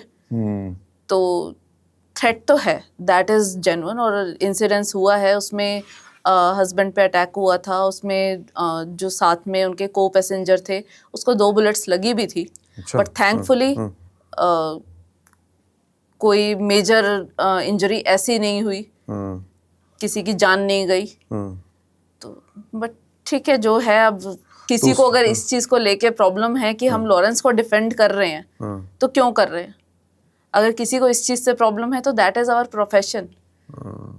और हमारा जो देश का कानून है, इवन इंटरनेशनल भी, अगर आप किसी भी देश का देखो तो उसमें यही है कि किसी भी एक्यूज्ड की एलिगेशंस जब तक प्रूफ ना हो तब तक उसको अपना पक्ष रखने का तो हक है ना. वो तो जब कसाब को पकड़ा था मुंबई अटैक के टाइम पर, जो एक टेररिस्ट कसाब को पकड़ा गया था, उसको भी लीगल एड काउंसिल प्रोवाइड किया गया था, उसको भी डिफेंस का राइट था. तो वो डिफेंस का राइट लॉरेंस बिश्नोई से भी कोई छीन नहीं सकता. अगर मैं नहीं करूंगी तो कोई और करेगा, कोई नहीं करेगा तो सरकारी वकील करेगा. सरकार बिना एडवोकेट के, बिना उसको उसका डिफेंस लिए, उसको अपॉर्चुनिटी दिए, कल्प्रिट तो डिक्लेयर नहीं कर सकते, उसको कन्विक्शन तो नहीं कर सकते. तो ये वाला जो हमला हुआ था, आप बता रहे हैं आपके हस्बैंड दीपक खत्री जी, तो उसमें किसी की धरपकड़ भी हुई थी, उसका क्या हुआ? देखिए उसमें जो मेन शूटर्स थे वो आज भी एब्सकॉन्डर है, आज तक नहीं पकड़े गए. अच्छा. सिर्फ जो कॉन्स्पिरेटर्स थे, कॉन्स्पिरेटर्स भी सब नहीं पकड़े गए. अभी वो मैटर कोर्ट में है, ट्रायल चलेगा उसका. और बट हाँ ये हकीकत है कि जो मेन शूटर्स थे जिन्होंने वो फायरिंग की है वो आज तक फरार हैं, आज तक नहीं पकड़े गए. वो किसका नाम आया उसमें? उसमें रोहित गोदारा. रोहित गोदारा. और रोहित गोदारा ने स्पेशली कॉल करके भी थ्रेट दिया था इंसिडेंट्स के बाद. अब यहाँ पर तो आप अभी हम बात कर रहे थे कि सोशल मीडिया के थ्रू रिस्पॉन्सिबिलिटी ले लेते हैं.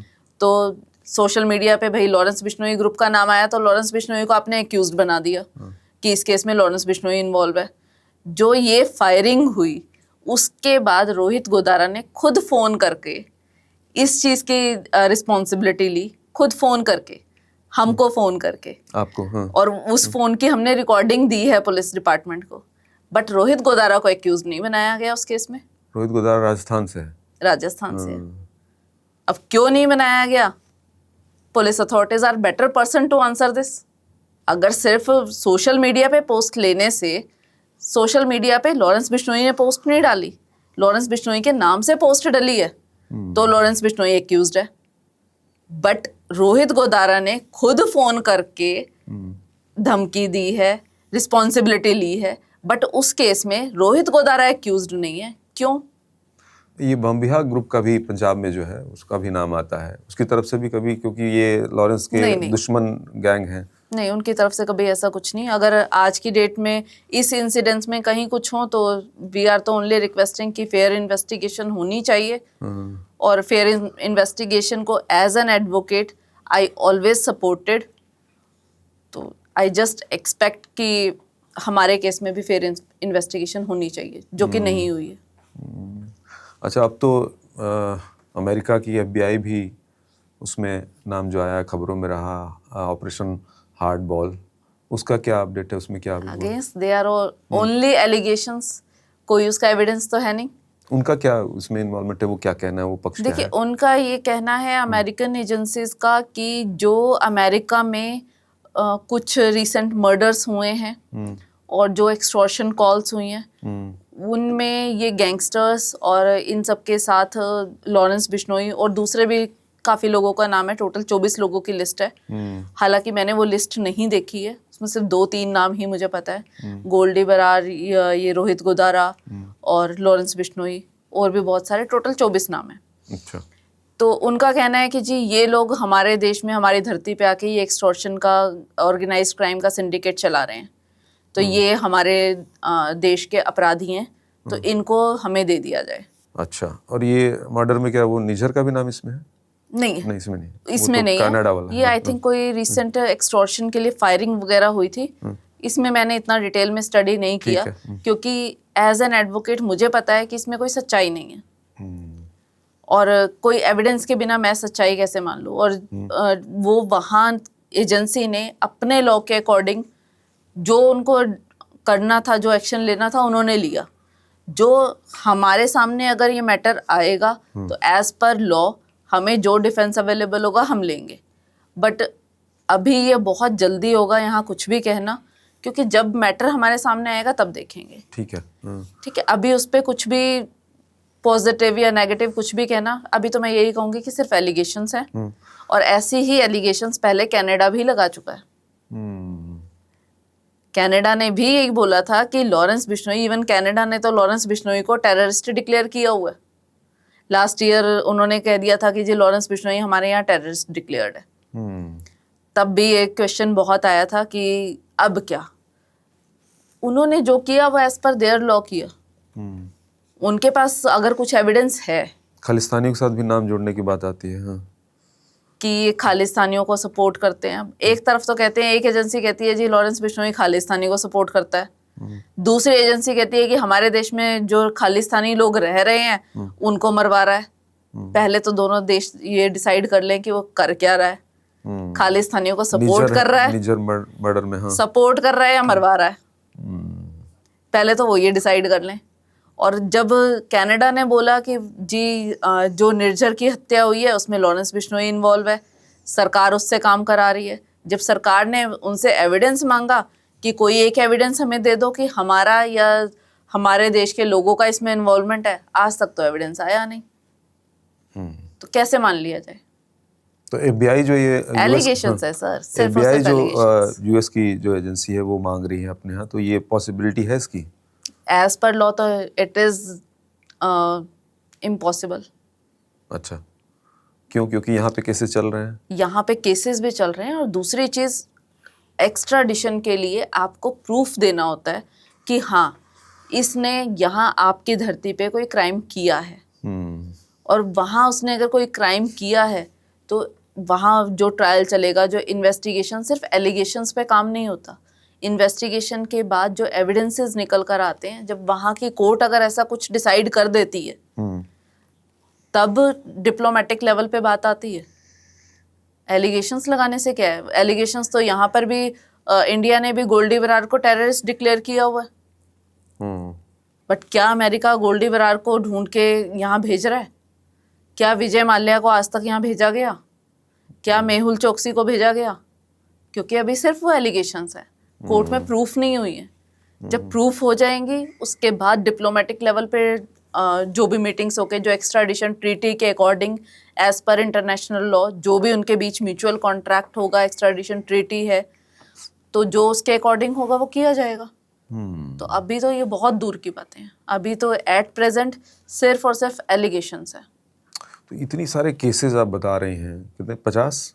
ऑलमोस्ट 40, इट मे बी 39 और 41। 40, हाँ। और ये तो मतलब बढ़ते ही जा रहे हैं। तो ये सब पेच से कभी निकलने वाली स्थिति बन पाएगी? कोई रास्ता निकलेगा या ऐसे ही चलता रहेगा? सर, हम जो एक नॉर्मल एक लेमैन की भाषा में कहूँ तो उम्मीद पे जिंदगी कायम है, उम्मीद पे दुनिया चल रही है। कल किसने देखा ये कुछ नहीं पता। और एज एन एडवोकेट, हाँ, सब केसेस चल रहे हैं, ट्रायल चल रहा है, एलिगेशंस हैं, बट इट डजंट मीन कि कन्विक्शन है। बाकी केसेस भी तो बरी हुए हैं क्योंकि उसमें कोई एविडेंस नहीं था। सिर्फ आपने कह दिया कि हाँ लॉरेंस ने किया है, उसका प्रूफ तो आप कर नहीं पाए कि लॉरेंस ने किया है। किया है तो कैसे किया है? और ये सिर्फ लॉरेंस के कंटेस्ट में नहीं, नॉर्मल आप जितने मर्जी केसेस उठा के देख लो, किसी के भी देख लो, तो जब तक वो प्रूफ नहीं होता तो वो इनोसेंट है। और एक अगर इनोसेंट पर्सन को आप कब तक जेल के पीछे रख सकते हो? लेकिन यहाँ डिले का तो एक सिस्टम मुझे दिखता है ना कानूनी प्रक्रिया में, तो ऐसे तो जिंदगी तो निकल जाती है। डीले तो है। डीले तो हमारे क्रिमिनल जस्टिस में एक ये कह सकते हो कि एक ट्रेंड भी बन चुका है और मजबूरी भी है। मजबूरी इन द सेंस कि स्टाफ की शॉर्टेज है, कोर्ट्स कम है। जितनी कोर्ट्स बनाई गई हैं, पॉपुलेशन बढ़ रही है, पॉपुलेशन के साथ साथ क्राइम की परसेंटेज भी बढ़ रही है। तो ना हमारे पास उतना इंफ्रास्ट्रक्चर है, ना उतने जजेस हैं, ना उतने पीपीज हैं, और इवन पुलिस स्टाफ में भी शॉर्टेज है कि वो इफेक्टिव इन्वेस्टिगेशन और फास्ट इन्वेस्टिगेशन कर सके। जब इन्वेस्टिगेशन स्लो होगी और हमारा जो जस्टिस सिस्टम है वो स्लो पेस पे काम करेगा, तो पेंडेंसी बढ़ती जाएगी, वो ख़त्म नहीं होगी। और जितनी पेंडेंसी बढ़ेगी उतना डिले होगा। तो जो आप बता रही हैं और जिस हिसाब से डिले हो रहा है, तो इसको लेकर कभी लॉरेंस में गुस्सा या झल्लाहट कभी दिखी? नहीं, वो मैच्योर है, इन सब चीज़ों को समझता है। और बीइंग अ लॉ स्टूडेंट उसको पता है कि हमारा जस्टिस सिस्टम कैसे चलता है। और उससे भी ज़्यादा थ्योरेटिकल नॉलेज से ज़्यादा प्रैक्टिकल नॉलेज काम आती है। वो इतने सालों से जेल में है, वो देख रहा है कि क्या हो रहा है और उन सब चीज़ों को समझता है। तो एक इंसान के तौर पे इतने साल से जेल में रहना और आगे भी ये सब केसेस आ रहे हैं, तो उतावलापन कभी इस तरह कभी या जल्दबाजी कभी नजर आई? कहीं ना कहीं हम लोग ना बहुत कोई इंसान जल्दी एक्सेप्ट कर लेता है, अडॉप्ट कर लेता है, कोई थोड़ा टाइम लेता है अडेप्ट होने में। शायद ये कह सकते हो कि कहीं ना कहीं इन सब चीज़ों को एक्सेप्ट कर लिया है, अडेप्ट हो गए हैं कि हाँ ये पता नहीं कब खत्म होगा, तो डेस्परेट नहीं है। बट ऐसा भी नहीं है कि बाहर आना नहीं चाहेगा कोई। नहीं, क्यों नहीं आना चाहिए? कोई भी जेल कोई ऐसी जगह नहीं है जहाँ कोई रहना चाहे। का भी एक केस आया था, वो बलकरण बरार के नाम, वो क्या नाम था जिसमें, हाँ बलकरण बरार, ये एलिगेशंस हैं कि जब वो कस्टडी से भागा था तो उसके बाद वो बलकरण बरार के नाम से बाहर रहा था। ऑब्वियसली अगर अपनी एक्चुअल आइडेंटिटी बता देगा तो कोई भी इंफॉर्मेशन दे के जेल भेज देगा। तो मतलब जेल की जिंदगी किसी को पसंद कहाँ आएगी, तो शायद इसीलिए भागने वाला भी एक चैप्टर अगर भागा था तो that means that itself shows कि भाई वो जेल में नहीं रहना चाहता था। और अब बहुत बार ये क्वेश्चन भी लोग मुझसे पूछते हैं कि जी लॉरेंस कभी बेल नहीं अप्लाई करता। भाई इसलिए नहीं करता क्योंकि उसने इस सब चीज़ों को समझ लिया है कि उसको बाहर नहीं आने दिया जा रहा। अच्छा, ये जो बाहर ना आने, ऐसे भी तो लोग हैं जो बाहर आके केस लड़ते हैं, लॉरेंस के मामले में ऐसा नहीं है, तो वो क्या पेच ऐसा फंसता है, क्या बेस है उस पक्ष के पास कि बाहर नहीं आने दिया जा रहा है? देखिए, इसमें एक बहुत बड़ा लैकूना है। लैकूना या ये कह लो कि हमारे क्रिमिनल जस्टिस सिस्टम की कमी है।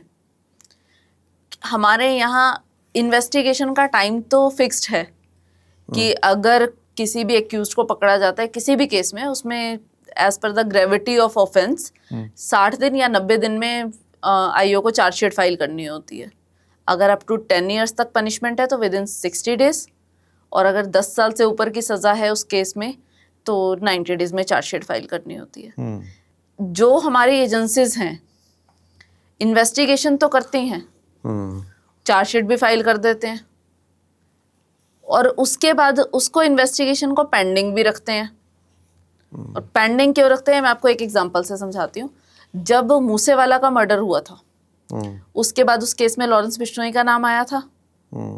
लॉरेंस बिश्नोई को पंजाब पुलिस पंजाब लेकर गए, मानसा लेकर गए, उस केस में उससे इन्वेस्टिगेशन हुई, चार्जशीट फाइल हुई, और जब उस केस में इन्वेस्टिगेशन हुई, हमारा जो लीगल सिस्टम है वो कहता है कि आप जब किसी एक्यूज को अरेस्ट करते हो तो अरेस्ट के 15 दिन के अंदर आप उसकी कस्टडी ले सकते हो, पुलिस कस्टडी ले सकते हो, कि पुलिस उसको थाने में रख के उससे इन्वेस्टिगेशन कर सकती है। 15 दिन के बाद उसको जेल भेज दिया जाएगा। उसके बाद अगर कोई इन्वेस्टिगेशन करनी है तो उसको आप थाने नहीं ला सकते, आप जेल में जाके कोई भी उससे इन्वेस्टिगेशन कर सकते हो, कभी भी उस पर कोई बार नहीं है। तो जब उसको लेकर गए थे, I think if I am not wrong 14 या 15 जून की बात है, आई थिंक 14 जून 2022 को उसको लेकर गए। वहाँ ले जाकर उसको उसकी पुलिस रिमांड जिसे हम कहते हैं, पुलिस कस्टडी ली गई, और पुलिस कस्टडी वो 15 दिन की ली उन्होंने, पूरी हो गई। उसके बाद उसको जेल भेजना था। जेल ना भेज के उसको 2017, 18, 19 के जो पेंडिंग केसेस थे उनमें उनका पुलिस रिमांड लिया गया, उसको स्टिल पुलिस कस्टडी में रखा गया पूरा 1 साल। मुश्किल से उसमें 10 से 12 दिन वो जेल रहा है, पूरा 1 साल पुलिस कस्टडी में रहा है। तो वो कहाँ से आई? अगर वो तो जेल में ही था ना, कहीं भागा हुआ तो नहीं था, सबको पता था जेल में है, हर एजेंसी को पता था। तो जब वो जेल में था तो 2017-18 के केस में तब क्या पुलिस डिपार्टमेंट सो रहा था? 18 के केस में आप जाके 22 में इन्वेस्टिगेशन कर रहे हो, कौन आंसरेबल है इसके लिए? 18 में अगर कोई थ्रेट है, कोई एक्सटॉर्शन है, कोई मर्डर है, कुछ भी है, अगर उसमें लॉरेंस बिश्नोई नॉमिनेटेड था, आपको शक था कि इस केस में लॉरेंस बिश्नोई का इन्वॉल्वमेंट है, तो 18 से 22 तक या 17 से 22 तक क्यों आपने इन्वेस्टिगेशन नहीं की? सिर्फ इसलिए कि जब उसको मन करेगा तब हम इन्वेस्टिगेशन करेंगे।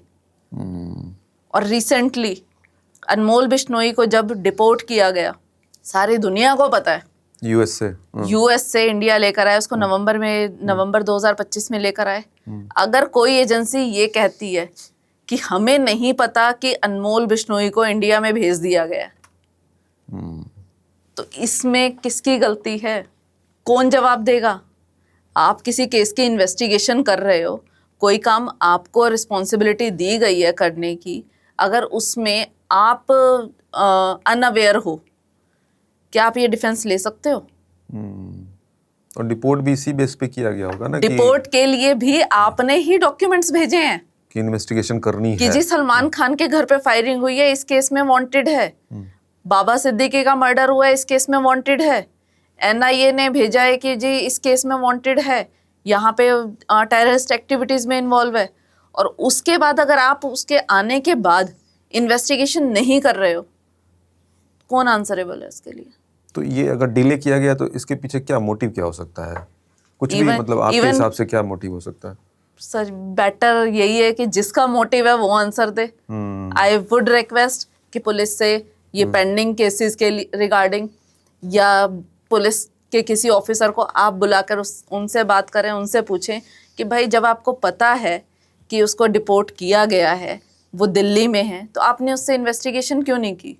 और रिसेंटली हमने इस केस में सरेंडर एप्लीकेशन मूव की कि जी इस केस का ट्रायल चल रहा है, जो सलमान खान वाला फायरिंग केस है, उसमें हमने एप्लीकेशन मूव की अनमोल बिश्नोई के बिहाफ पे कि इस केस में अनमोल बिश्नोई वांटेड है और इस केस में एविडेंस शुरू हो गए हैं, तो वी वॉलंटरली वांट्स, हम अपनी मर्जी से इस केस की इन्वेस्टिगेशन ज्वाइन करना चाहते हैं कि अगर हमारे अगेंस्ट कुछ भी है तो हमें उसमें ट्रायल को फेस करने का मौका दिया जाए, हमें अपना पक्ष रखने का मौका दिया जाए। तो उस पे कोर्ट की ऑब्जर्वेशन बहुत सही और कोर्ट ने हमारी सारी कंटेंशंस एक्सेप्ट की, एडमिट की, माना कि हाँ ठीक है। और पुलिस डिपार्टमेंट का सिर्फ एक रिप्लाई उस पर कि जी उसकी हम कस्टडी लेने गए और कस्टडी उसकी ले नहीं सकते क्योंकि उस पर होम मिनिस्ट्री का एक ऑर्डर है 303 BNSS के अंडर कि उसको तिहाड़ से बाहर नहीं लेकर जाया जाएगा। सिर्फ इसलिए कि आप इन्वेस्टिगेशन पेंडिंग रख सकते हो कि एक बंदे को एक पर्टिकुलर जगह से बाहर नहीं लेकर जाया जाएगा। तो उसमें कोर्ट ने हमारी सबमिशंस को एडमायर किया कि आज सारी प्रोसीडिंग्स कोर्ट की वीडियो कॉन्फ्रेंसिंग के थ्रू हो रही है। जैसे हम व्हाट्सएप पे वीडियो कॉल पे बात करते हैं, कोर्ट्स की सारी प्रोसीडिंग्स पर्टिकुलर ऐप के थ्रू वीडियो कॉन्फ्रेंसिंग से हो रही हैं। और आप उसको मुंबई नहीं ला सकते, मुंबई लाने पे बार है ना, आपके तो तिहाड़ जाने पे कोई बंदिश नहीं है, तो आप तिहाड़ में जाके उसको इन्वेस्टिगेशन क्यों नहीं कर रहे हो। और कोर्ट ने ये भी कहा कि अगर एक इंसान है, इंसान की मेमोरी की भी एक लिमिट है, टाइम के साथ यादें फीकी होती हैं, अगर उसके पास कुछ इन्फॉर्मेशन है तो वो धुंधली होंगी, they are not going to shine out. तो आप वेट किसका कर रहे हो। ये सारे बहुत ही अनसुलझे सवाल हैं जिनके जवाब आने चाहिए। इवन आई तो वांट कि इन्वेस्टिगेटिंग एजेंसीज को बिठाकर उनसे पूछा जाए, but investigating agencies are not accountable, they are not answerable to anyone. Even courts भी अगर बोलती हैं तो भाई क्या करते हैं, आईओ चेंज कर दिया जी, नया आईओ आके कोर्ट में ये सबमिशन दे देता है, नया ऑफिसर आके कह देता है कि सर ये फाइल तो मेरे पास अभी आई है, मैं फाइल देख के नेक्स्ट डेट पे रिप्लाई करूंगा। नेक्स्ट डेट पे पीपी साहब चेंज हो जाते हैं, नेक्स्ट डेट पे जज साहब छुट्टी पर होते हैं, उससे नेक्स्ट डेट पे साल 1.5 साल ऐसे निकाल देते हैं, 2 साल बाद जज साहब चेंज हो जाते हैं। ये है रीजन ऑफ पेंडेंसी। चलिए कुछ सवाल ऐसे भी ले लेते हैं जो शॉर्ट हैं। बातें तो बहुत सारी निकल के आ रही हैं और अच्छी बात है कि आप बहुत क्लियर तरीके से सबके आंसर कर रही हैं। कुछ सवाल जो सोशल मीडिया पर छाए हुए हैं, आप यहाँ पे हैं तो उसको क्लियर करने में सक्षम हैं और आपकी बात ज़्यादा ऑथेंटिक है ना। एक बात ये भी चलती है कि लॉरेंस की एक गर्लफ्रेंड है और उसकी वजह से वो गैंगस्टर बना। टोटली झूठ, टोटली झूठ है, ऐसी कोई बात नहीं ऐसी कुछ नहीं है। लॉरेंस शादी को लेकर क्या सोचता है? नहीं, उसकी कोई गर्लफ्रेंड ना कभी रही है, ना आज की डेट में है। और जब से वो जेल में है, जब से ये 2017 के इंसिडेंट्स के बाद जब उसने इस सब चीज़ों को एक्सेप्ट कर लिया, वो सो कॉल्ड सलमान खान को जो धमकी देने वाला इंसिडेंस था, उसके बाद अगर आप रिकॉर्ड उठा के देखोगे तो उसके मल्टीपल जो केसेस हैं 2017 के बाद के ही हैं। एक बंदा जो कस्टडी में है, जो पिछले 2-3 सालों में कोई फ्रेश केस नहीं, सडनली 2017 एक सिर्फ सलमान खान का नाम लेने के बाद उसके ऊपर मल्टीपल केसेस लगा दिए जाते हैं। 1-2 की नहीं मैं बात करूंगी, मल्टीपल है। आप रिकॉर्ड उठा के देखो 2017-18 के कितने केसेस हैं। तो उसने इन सब चीज़ों को समझ लिया, एक्सेप्ट कर लिया कि भाई अब मुझे बाहर आने नहीं देंगे। तो उसने कभी गर्लफ्रेंड कोई थी नहीं। उसके बाद उसने टोटली ये डिसाइड कर लिया कि मैं लाइफ में कभी शादी नहीं करूंगा। अच्छा, शादी को लेकर कुछ उसका भी रीज़न यही है कि एज अ ह्यूमन कि भाई मैं तो यहाँ हूँ, पता नहीं कब बाहर आऊँगा, मेरा फ्यूचर क्या है, क्यों किसी लड़की की लाइफ खराब की जाए। कभी ऐसी बात हुई कि अगर मौका मिला फिर से चीज़ें शुरू करने का तो वो फिर से स्टार्ट होगा, करेंगे, या फिर एक निराशा है? ऐसे कभी उसके फ्यूचर को लेके कि क्या फ्यूचर प्लान्स हैं, क्या सोचता है, ही इज़ कम्प्लीटली साइलेंट कि जब टाइम आएगा तब देखेंगे। अच्छा, कोई ऐसे प्लान्स नहीं है। बस एक चीज़ है कि हाँ, अगर कभी बाहर आया तो गौशाला बना के गौओं की सेवा जरूर करूंगा। अच्छा, ये बात आई है। ये बात है। बाकी जो तब जो मौका मिलेगा, जो टाइम होगा तब देखेंगे।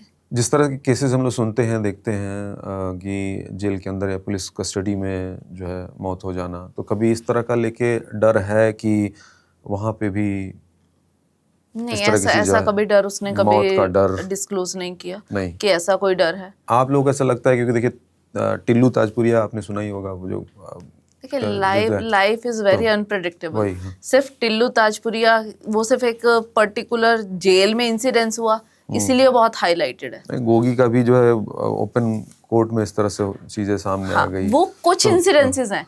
अभी आप ये गारंटी ले सकते हो कि आप घर तक अपने पहुंच जाओगे? आपकी किसी से कोई दुश्मनी नहीं, कोई राइवलरी नहीं, कुछ नहीं। रोज रोड्स पे एक्सीडेंट्स होते हैं, लोग शादियों में नाचते हुए हार्ट अटैक्स हम देख रहे हैं। तो कोई शादी में ये एक्सपेक्ट भी कर सकता है कि भाई खुशी में नाचते हुए भी किसी को हार्ट अटैक आ जाएगा? तो लाइफ इज वेरी अनप्रेडिक्टेबल, और जितनी सांसें हैं कोई नहीं ले सकता, और जो नहीं है वो कोई दे नहीं सकता। अब जेल वाली जो दिनचर्या को लेकर अब बता रही थी, बात कर रही थी, तो क्या लॉरेंस बिश्नोई सही में 108 सूर्य नमस्कार करता है? हाँ, 108 करता है। सुबह 4:30 बजे उठ के? सुबह उठ के सूर्य नमस्कार, सुंदरकांड और पूजा पाठ। इवन कई बार तो वो कुछ ऐसे धार्मिक किताबें या पुराण वगैरह ऐसी बुक्स बोलते हैं जो मुझे ढूंढना पड़ता है कि भाई ऐसी कोई बुक भी एग्जिस्टिंग है, क्योंकि हमें नहीं पता।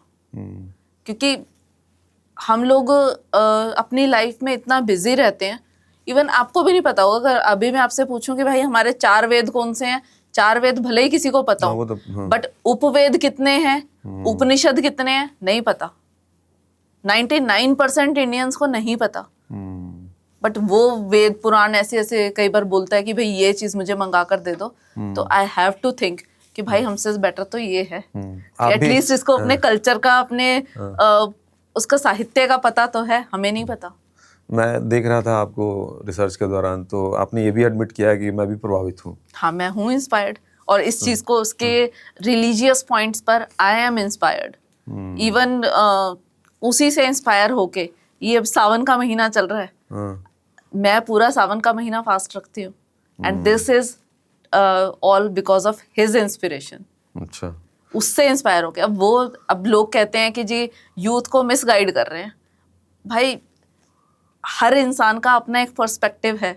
अगर मैं थोड़ा सा, मेरे अगर रिलीजियस डिवोशन है तो मैं उस चीज़ से इंस्पायर होंगी। अगर मेरा माइंड क्रिमिनल है तो ये रिलीजियस पे मैं नहीं जाऊंगी, मैं क्रिमिनल एक्टिविटीज से इंस्पायर होंगी। अगर मेरा ध्यान फैशन की तरफ है तो मैं उसके अच्छे पहनावे से अट्रैक्ट होंगी। वो आपका अपना पर्सपेक्टिव है। लॉरेंस का व्यक्तित्व ऐसा है कि वो लोगों को अपने ऑरा में एक तरह से समेट लेता है। आई डोंट नो कि I should take it positively और नेगेटिवली, बट हाँ, इम्प्रेसिव और अट्रैक्टिव है। एक कहानी ऐसी भी है, कुछ आती है कि लड़कियों की जो है फैन फॉलोइंग है, और वो जो है पूरी तरह से जो है उनको देखने के लिए बेताब होती वो है। अगर आप कहीं पर भी लॉरेंस की कोई फोटो या कोई कहीं पर भी आप देखोगे सोशल मीडिया पे, बहुत लड़कियां हैं जो बहुत ज्यादा उसको फॉलो करती हैं, बहुत पैशनेट हैं। तो इवन एक बार तो 2 लड़कियां मुझे मिली भी थी कि मैम एक बार बस लॉरेंस बिश्नोई से मिलवा दो। अच्छा। मैंने कहा नहीं बेटा, नहीं मिल सकते उनसे, क्योंकि उसको उस टाइम पर लेकर आते थे, पटियाला हाउस कोर्ट की बात है, पटियाला हाउस कोर्ट के बाहर मुझे मिली थी, और ये वही 2 लड़कियां थी जो एक बार भटिंडा जेल भी पहुंच गई थी। अच्छा। कि जेल के बाहर जाके वो रिक्वेस्ट कर रही थी कि हमें लॉरेंस बिश्नोई से मिलना है। As per jail manual, jail rules, आप अननोन पर्सन्स को जेल के अंदर एंट्री नहीं देते हो। सिर्फ किसी भी एक्यूज्ड से, किसी इनमेट से, उसके फैमिली मेंबर्स या जिन लोगों के नाम उसने लिखवाए हुए अंदर रजिस्टर में, वही लोग मिल सकते हैं। उसके अलावा कोई नहीं मिल सकता।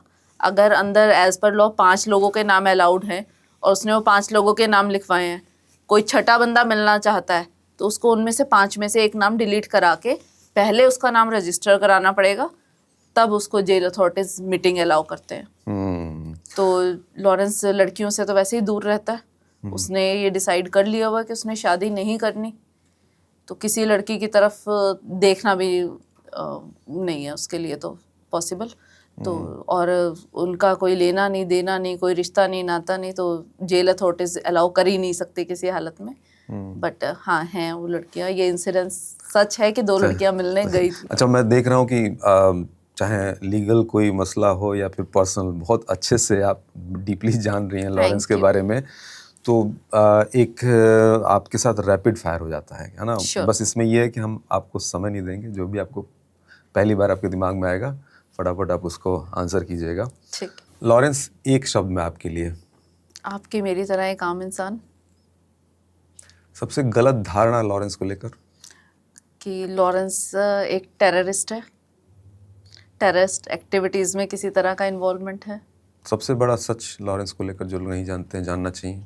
एक्चुअली में वो एक देशभक्त इंसान है, देश के अगेंस्ट कभी कुछ नहीं कर सकता।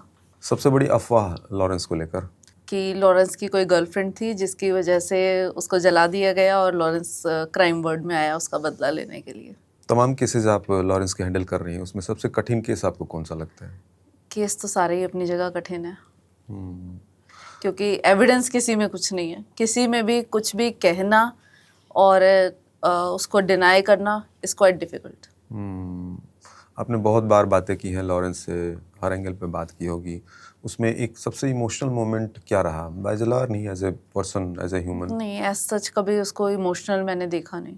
कोई ऐसी सिचुएशन देख के आप इमोशनल हुई हो? लॉरेंस को कभी ऐसे इमोशनल देखा नहीं है, तो उसके बारे में ये मैं कह नहीं सकती कुछ भी। लॉरेंस हंसते हुए देखा आपने, रोते हुए देखा कभी आपने?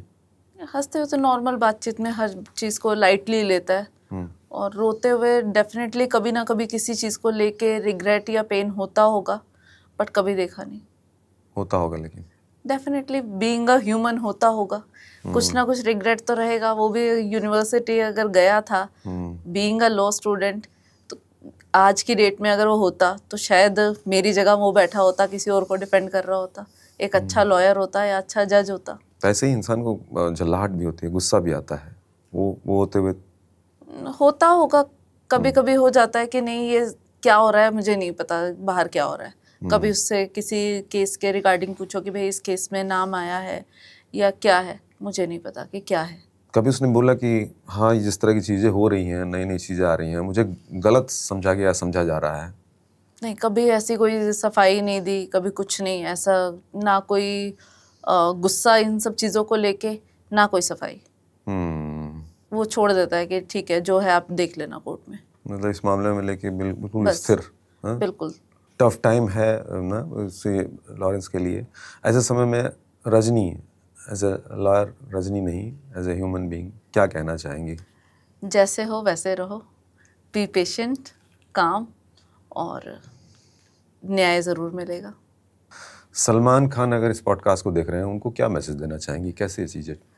सलमान खान जी से बस एक रिक्वेस्ट करूँगी, आप बीइंग ह्यूमन नाम की एक NGO या ट्रस्ट जो भी है वो चलाते हो, तो I just request be human और set an example for our youth जो आपको फॉलो करते हैं।